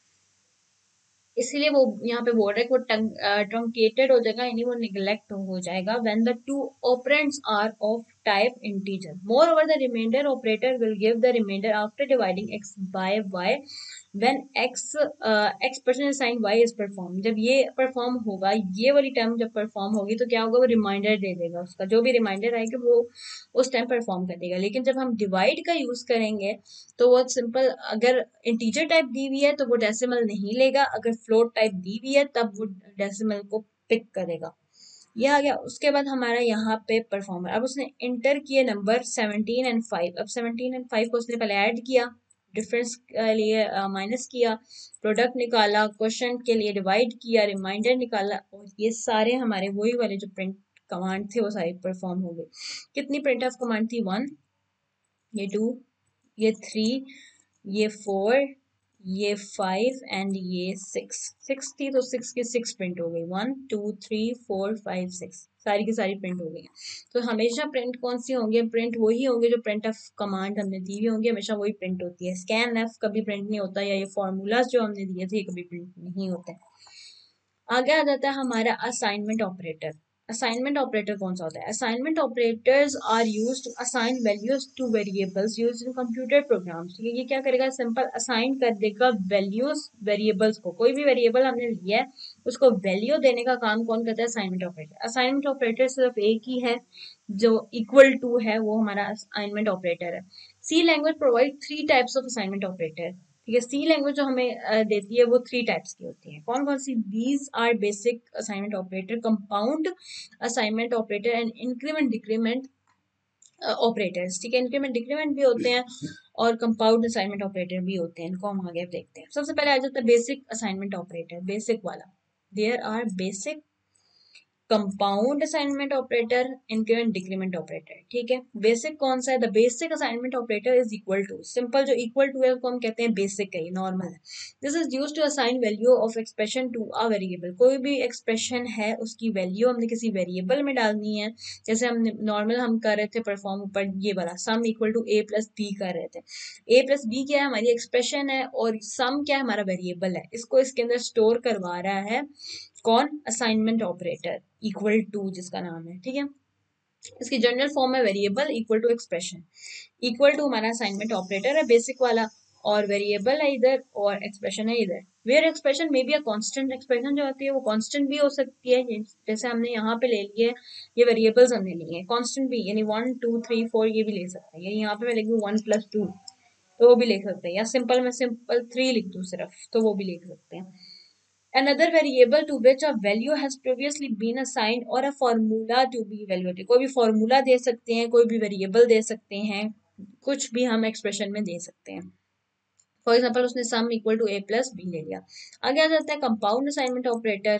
कंपाउंड असाइनमेंट ऑपरेटर कौन सा होता है, in addition to equal to, यानी in addition to equal to, यानी इक्वल टू कौन सा था, बेसिक था। अब इसके एडिशन में हम इसके साथ कोई ना कोई ऑपरेटर लगाए, वो ऑपरेटर लगाते हैं जो अर्थमेटिक ऑपरेटर हम पीछे यूज कर रहे थे, वही ऑपरेटर हम असाइनमेंट ऑपरेटर के साथ यूज करें तो उसको हम कहते हैं कंपाउंड असाइनमेंट ऑपरेटर। ठीक है, there are a number of assignment operator you need to see, these includes plus equal to, minus equal to, multiply equal to, divide equal to, ये डिवाइड है, equal to, reminder equal to, यानी वो ही arithmetic operators plus minus multiply divide ये सारे जो भी थे उसको इक्वल टू के साथ अगर यूज करें तो वो कंपाउंड असाइनमेंट ऑपरेटर बन जाता है। Suppose OP represent N arithmetic operator. ठीक है, ओपी जो है वो रिप्रेजेंट करे कोई ना कोई अर्थमेटिक ऑपरेटर है। अर्थमेटिक ऑपरेटर कौन से हैं? यही plus minus static sign forward slash percentage sign, ये सारे जो है अर्थमेटिक ऑपरेटर हैं। Then the compound assignment operator has the following general form to assign value of an expression to a variable। किस तरह से असाइन की जाएगी अब वो बता रहा है। कहता है ओपी जो है वो हमारा कोई ना कोई अर्थमेटिक ऑपरेटर है। लेट्स सपोज हमने इसको प्लस का नाम दे दिया, ये प्लस है, यहाँ पे कोई ना कोई वेरिएबल है, लेट्स सपोज हमने ए कर लिया, यहाँ पे एक्सप्रेशन है हमने लेट्स सपोज कर ली बी प्लस सी और यहाँ पे इक्वल डाल दिया। अब ये करेगा क्या? Plus and equal to. Plus and equal to का क्या काम होता है? ये बिल्कुल ऐसा ही है जैसे इक्विवेलेंट टू, इक्विवेलेंट मतलब बिल्कुल सेम ऐसा ही है जैसे variable is equal two variable. OP expression क्या मतलब है? वेरिएबल मतलब ए के अंदर ही स्टोर करवा दो किसको? Equal to A plus B plus C को, मतलब बी प्लस सी की जो भी वैल्यू आएगी वो ए में ऐड करवा दो और फिर ए में स्टोर करवा दो, यानी इसका और इसका मतलब बिल्कुल सेम है। यानी वेरिएबल ओपी एक्सप्रेशन, इसका क्या मतलब है कि ए को पहले इसके अंदर ऐड करो, ए को इसके अंदर ऐड करो और ए में ही स्टोर करवा दो। For example consider the following statement sum is equal to sum plus N आ जाता है। यहाँ पे इसने सेम उसी की एक एग्जाम्पल ले लिया है, उसे ले ली एक वेरिएबल ले लिया सम इक्वल टू हमने किया सम प्लस एन। इसका क्या मतलब है? यानी एक वेरिएबल सम है और सम को ही हम ऐड कर रहे हैं एन के साथ और फिर सम के अंदर ही स्टोर करवा रहे हैं। ये काम है असाइनमेंट ऑपरेटर का। This assignment statement could be written using a compound assignment operator, compound भी लिखी जा सकती है as sum plus equal to n. इसको उसने इस तरीके से लिख दिया है। ठीक है, सेम मतलब इसको इस तरह कर दिया, इसको इस तरह कर दिया, दोनों तरीके सही है। यानी इसका जो है ना ये आपको एमसीक्यूज में आ जाती होती हैं चीजें, लिखने को नहीं आती लेकिन एमसीक्यूज में आ जाती हैं। तो आपको ये पता होना चाहिए कि सम प्लस इक्वल टू एन कर क्या रहा है। क्या कर रहा है ये कर रहा है सम के अंदर ही पहले सम को ऐड करो एन में और सम के अंदर ही स्टोर करवा दो। सिमिलरली माइनस दूसरे जो मल्टीप्लाई हैं उन सब के साथ भी होता है। The fact is exactly the same but the expression is more compact. Expression होती है बहुत कम्पैक्ट हो जाती है। सम मोर एग्जाम्पल दे दिए जैसे कि सम माइनस इक्वल टू एन। इसका क्या मतलब है कि सम को माइनस करो एन से और फिर सम के अंदर ही स्टोर करवा दो equal to sum minus n, यानी सम माइनस एन का जो भी आंसर है सम में स्टोर करा दो। Product static sign equal to n का क्या मतलब है? ये प्रोडक्ट को मल्टीप्लाई करो एन के साथ और प्रोडक्ट के अंदर ही स्टोर करवा दो जैसे ये। ठीक है, इसी तरह डिवाइड, इसी तरह रिमाइंडर। ठीक है, होप सो ये क्लियर हो गया होगा। ठीक है, आप मुझे कमेंट सेक्शन में पूछ भी सकते हैं अगर आपको कोई भी यहाँ पे डाउट लग रहा है या पीछे अभी तक जो भी हमने पढ़ा है। ठीक है, आगे चलते हैं। आगे आ जाता है हमारा रिलेशनल ऑपरेटर। ठीक है, रिलेशनल ऑपरेटर कौन सा? Relational operator are used to compare two values of the same type. क्या करता है? कंपेयर करता है two values of the same type, यानी सेम टाइप है, इंटीजर है या जो भी है सेम टाइप है उसको हम कंपेयर कर रहे हैं तो रिलेशनल यूज होता है। ठीक है, relation operator. These are used in expression when a decision is to be based on the condition. ठीक है, कोई भी कंडीशन है ना तो उसमें जो है यूज करते हैं इस एक्सप्रेशंस को। आगे हम पढ़ते हैं तो समझ आएगी। After evaluation of a relational expression the result produces either the true और फॉल्स। ठीक है, इसका जो रिजल्ट आएगा या तो ट्रू आएगा या तो फॉल्स आएगा। Relation operator are use in programming for decision making. क्यों यूज होते हैं? ताकि हम डिसीजन ले सकें कि हमने ट्रू करना है, फॉल्स करना है, क्या लेना है, क्या नहीं लेना। Types of relation operators. 6 types of relation operator are available in C language. These are described in 6 types. कौन कौन सी हम अभी पढ़ेंगे? ये ऑपरेटर है डेफिनेशन। ऑपरेटर इक्वल टू आ गया जिसको हम क्या कहते हैं? डेफिनेशन से क्या इक्वल टू। अच्छा, नॉर्मल जो इक्वल टू यूज होता है वो नॉर्मल जो इक्वल टू यूज होता है वो हम किस लिए यूज करते हैं, असाइन करने के लिए, जो जिसको हम असाइनमेंट ऑपरेटर कहते हैं, ठीक है। लेकिन अगर इक्वल टू यूज करेंगे इसका मतलब होता है कि बिल्कुल इक्वल टू है, यानी ए इज इक्वल टू बी अगर हमने कहना है तो डबल इक्वल टू लगाएंगे। लेकिन अगर हम कहेंगे ना A equal to B, normal यू रखेंगे, तो क्या करेगा, बी की जो भी वैल्यू होगी वो ए को असाइन कर देगा, क्योंकि ये असाइनमेंट ऑपरेटर है, ये असाइन करता है, ये बी की वैल्यू ए को दे देगा। लेकिन इस केस में क्या करेगा कि ए की जो भी वैल्यू होगी वो बी की बन जाएगी, बी की जो भी वैल्यू होगी वो ए की बन जाएगी, यानी 2 है तो ये 2 ही रहेगा। लेकिन अगर ये 3 है तो ए को ये वैल्यू दे देगा 3। ओके, ठीक है। तो अब सबसे पहला क्या है, डबल इक्वल टू, जिसको हम नॉर्मल जिसकी डेफिनेशन क्या है, जिसको हम इक्वल टू कहते हैं। फिर नॉट इक्वल टू कौन सा है, नॉट जो है एक्सक्लेमेटरी साइन और इक्वल टू, मतलब कि not equal to, exclamatory sign का मतलब क्या होता है, नॉट, नहीं है, इक्वल, ठीक है। फिर ये लेस देन है, लेस देन का साइन, फिर ये ग्रेटर देन का साइन, फिर less than or equal to, फिर ग्रेटर देन इक्वल टू। तो ये सारे क्या रिलेट कर रहे हैं, यानी रिलेट कर रहे हैं एक वेरिएबल को दूसरे के साथ, या तो इक्वल है या तो इक्वल नहीं है, या तो ये छोटा है या तो ये बड़ा है, या तो ये बड़ा भी है और इक्वल भी है, या तो ये छोटा है और इक्वल है। ठीक है, समझ आ रही है। तो रिलेशनल क्या मतलब, रिलेट कर रहा होता है एक को दूसरे के साथ। ये लेस देन है, ये या तो लेस है या तो ग्रेटर है, या तो ग्रेटर है या तो लेस है। तो मतलब इस तरह से ये चीजें चलती होती हैं, ठीक है। तो following are some example of relation operator. Example क्या आ जाती है, जैसे c is greater equal to a plus b, ठीक है। x इज लेस देन 5.3 आ गया, n is equal to 20, count इसने ले लिया है, काउंट ले लिया नॉट इक्वल टू 10। अब ये क्या है, इसको समझते हैं कि c जो है वो ग्रेटर है इक्वल टू, मतलब a प्लस b को अगर जो भी मतलब उसकी वैल्यू आती है ना, वो या तो इक्वल आएगी या तो जो है c बड़ा होगा, यानी या तो वो लेस वैल्यू c से होगी या तो वो इक्वल होगी। अब x जो है वो मतलब ये वैसे उसने एग्जांपल दे दी है कि ये है x इक्वल टू ये हो सकता है, ये भी हो सकता है, सी आउट इक्वल नहीं हो सकता, मतलब इक्वल नहीं है 10 के, तो ये नॉर्मल उसने दे दिया, ठीक है। उसको हम जल्दी से पढ़ लेते हैं। If a has a value of 25, यानी a की वैल्यू फॉर एग्जांपल 25 है, यहाँ पे हम देखते हैं, यानी a की वैल्यू वो कह रहा है हमने ले ली 25, ठीक है। a की वैल्यू 25 ले ली, b की वैल्यू प्लस हमने क्या कर लिया अंदर 10, ठीक है। 25 प्लस 10 क्या बना, कौन बताएगा मुझे, 25 प्लस 10 क्या बना, 35 बना, ठीक है। लेकिन वो कहते हैं कि and c has a value, c की जो वैल्यू है ना, यहाँ पे हम साइड पे लिख लेते हैं, c की वैल्यू हमारे पास है 28, then the first expression is false since 28 is not greater than the 35, 35 से ग्रेटर नहीं है ना, क्योंकि देखें हमारी ये वाली टर्म क्या आई है, 35 आई है। अब मुझे बताएं कि c ग्रेटर देन या इक्वल टू 35 है, यानी c की वैल्यू क्या है 28, 28 ग्रेटर है 35 से, अगर ग्रेटर नहीं है तो क्या वो इक्वल है 35 से, नहीं, दोनों स्टेटमेंट फॉल्स हैं, तो इसलिए ये एक्सप्रेशन फॉल्स है। Since 28 is not greater than or equal to 35। The second expression अब ये वाली देखते हैं।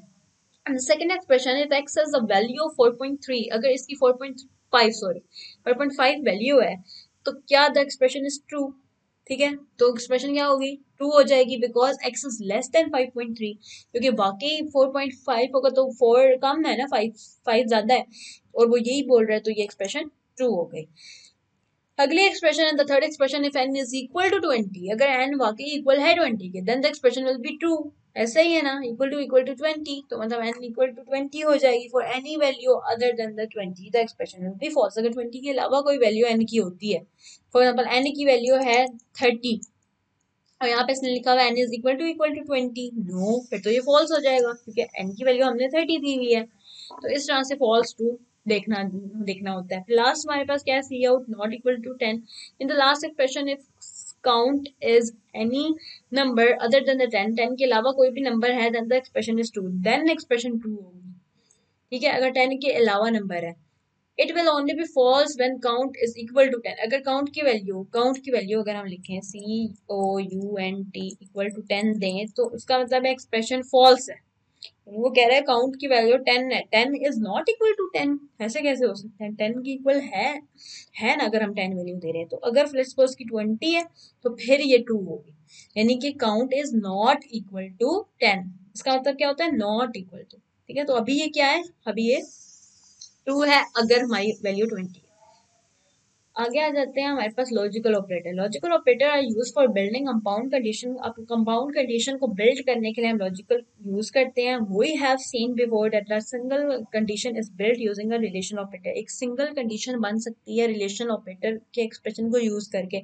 If we need to build more than one condition for some action to take place in programming, then we have to form compound condition। ठीक है, कैसे करना है हम देखते हैं। टाइप्स ऑफ लॉजिकल ऑपरेटर, हमारे पास 3 टाइप्स के लॉजिकल ऑपरेटर होते हैं। ठीक है, डबल एम्परसेंड साइन, डबल ये वाला जो साइन होता है आपके जो एंटर के ऊपर है ना, ये वाला साइन मौजूद है, और उसके बाद हमारे पास एक्सक्लेमेटरी साइन होता है। अब इनके क्या होते हैं यूजेस, हम वो पढ़ेंगे। डबल एम्परसेंड साइन एंड के लिए यूज होता है। ये जो डबल लाइंस हैं ये यूज होती हैं और के लिए। जो एक्सक्लेमेटरी साइन है ये नॉट के लिए यूज होता है। लॉजिकल एंड, अब सबसे पहले हम इसको पढ़ते हैं कि एंड क्या करता है। Double ampersand sign operator, it is used to form compound condition in which two relational expression are evaluated. इसमें क्या होता है, टू रिलेशनल एक्सप्रेशन जो भी होती हैं, रिलेशनल एक्सप्रेशंस जो होती हैं उनको इवेल्युएट किया जाता है, उनको चेक किया जाता है। One relation expression is on the left, एक जो होती है वो लेफ्ट साइड पे होती है, दूसरी जो होती है वो राइट साइड पे होती है। If both of the relational expression condition are true, अगर दोनों ट्रू होंगी then the compound condition is considered true, otherwise it is false. फिर जो कंपाउंड कंडीशन होगी वो ट्रू होगी, अदरवाइज जो होगी वो फॉल्स होगी। अब ये किस तरह से होता है हम पढ़ते हैं। सबसे पहले इसने उसका सिंटेक्स दे दिया कि एक्सप्रेशन नंबर 1 है, फिर बीच में हमारा आ गया ampersand sign, double ampersand sign, और उसके बाद एक्सप्रेशन 2 आ गया। अब वो कहता है अगर ये भी ट्रू है और ये भी ट्रू है तब ही ये जो कंसिडर की जाएगी ट्रू, अदरवाइज अगर एक ट्रू है और दूसरी फॉल्स है तो फिर क्या होगा, ये जो प्रोग्राम होगा फॉल्स होगा। ठीक है, ये हम ट्रुथ टेबल से इसको समझते हैं। And operator is shown here under. Expression number 1 उसने कहा अगर ट्रू है, एक्सप्रेशन नंबर 2 जो है वो भी ट्रू है, ये भी ट्रू है, ये भी ट्रू है, तब क्या होगा एक्सप्रेशन नंबर 1, और जब हम इसको परफॉर्म करेंगे तो वो ट्रू होगा। अगर हमारी एक एक्सप्रेशन ट्रू है दूसरी एक्सप्रेशन फॉल्स है तो ये फॉल्स आंसर देगा, और अगर पहली फॉल्स है दूसरी ट्रू है तो भी फॉल्स देगा, अगर दोनों फॉल्स हैं तो भी फॉल्स देगा। ठीक है, तो यानी कि एंड ऑपरेटर में हमें क्या समझ आई कि दोनों का ट्रू होना जरूरी है। अगर दोनों ट्रू होंगी तो भी हमारा आंसर ट्रू आएगा, अदरवाइज हमारा एक भी अगर फॉल्स हो जाती है, राइट या लेफ्ट या दोनों फॉल्स हो जाती हैं, तो क्या होगा, हमारा आंसर फॉल्स ही आएगा। आगे आ जाती है example. Consider the following compound condition. A जो है वो ग्रेटर इक्वल टू 1 है। अब यहाँ पे उसने हमें एक्सप्रेशन दे दी कि जो ए है वो इक्वल ग्रेटर या इक्वल टू है 1 के, एंड यानी पर्सन एंड ए जो है वो लेस देन इक्वल टू 10 भी है, यानी ए जो है 1 से बड़ा है या इक्वल है, यानी 1 to 10 के दरमियान है। ठीक है, या तो वो 1 है या तो वो 10 है या तो उनके मिड में कुछ है। ठीक है, तो this expression consider true if both condition a is greater than equal to 1 और ए इज लेस, यानी अगर मैं इसके ए की वैल्यू ले लूँ 2 तो वो 1 और 10 के दरमियान में आ रही है, तो क्योंकि अगर वो इसके दरमियान में आ रही है तो ये कंडीशन ट्रू हो गई, क्योंकि ये भी ट्रू है फिर ये भी ट्रू है। अगर 2 ले रही हूँ तो 2 जो है वो 1 से बड़ा है तो भी ट्रू हो गया, और जो है 10 से नीचे है तो ये भी ट्रू हो गया, तो दोनों ट्रू हो गई। इसलिए क्या होगा, हमारी जो एक्सप्रेशन होगी वो ट्रू हो गया। That is if the value of A is between 1 to 10। In the next example, the compound condition is considered true if the value stored in A is greater than the value stored in B, then the value stored in C is equal to 15. Next example में वो बोलता है कि जो A है वो greater है B से, और जो है C equal to 15 है, यानी इन दोनों का ट्रू होना जरूरी है कि B की जो वैल्यू वो ए की जो वैल्यू है वो बी से बड़ी हो, बी छोटा होना चाहिए, और सी जो है वो 15 के इक्वल होना चाहिए।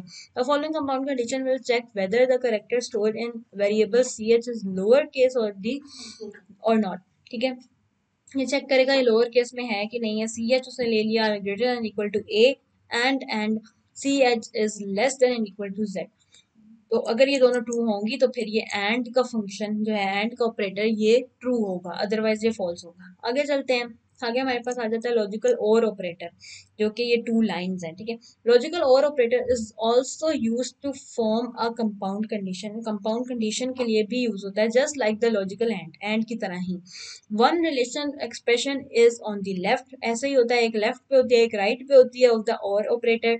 ठीक है, the compound condition is true if either of the condition is true, ये इंपॉर्टेंट है। ठीक है। द कंपाउंड कंडीशन, कंपाउंड मतलब सारी कंडीशन ट्रू होगी अगर if either of the condition is true, कोई एक भी कंडीशन ट्रू हो जाती है तो सारी कंडीशन ट्रू होंगी, लेकिन अगर दोनों फॉल्स हैं तो ही फॉल्स होगी, और बोथ कंडीशन आर ट्रू। अगर एक कंडीशन ट्रू होगी तो भी होगी, अगर दोनों कंडीशन ट्रू होगी तब भी क्या होगा, हमारी जो कंडीशन है वो कंपाउंड कंडीशन ट्रू हो जाएगी। It is consider false only if both of the conditions are false, अगर दोनों फॉल्स होंगी सिर्फ तब भी फॉल्स होगा, अदरवाइज ये फॉल्स नहीं होगा। सिंटेक्स इसका यह जाता है, एक्सप्रेशन 1 एक्सप्रेशन 2 उसके दरमियान 2 पैरेलल लाइंस आ जाती हैं। तो table for and operator is shown, and का नहीं है ये, यहाँ पे आप अपनी बुक पे भी ठीक कर लें, अगर आपकी बुक पे गलत लिखा हुआ एंड नहीं है, ये और है, ओ आर और, ठीक है, ये और है, इन्होंने गलत लिखा हुआ है, हम इसको ब्लैक से कर लेते हैं, ठीक है, ये और है, ये और ऑपरेटर की बात कर रहे हैं ना हम, तो ये और है, और के लिए हम क्या यूज करते हैं, पैरेलल लाइंस यूज करते हैं।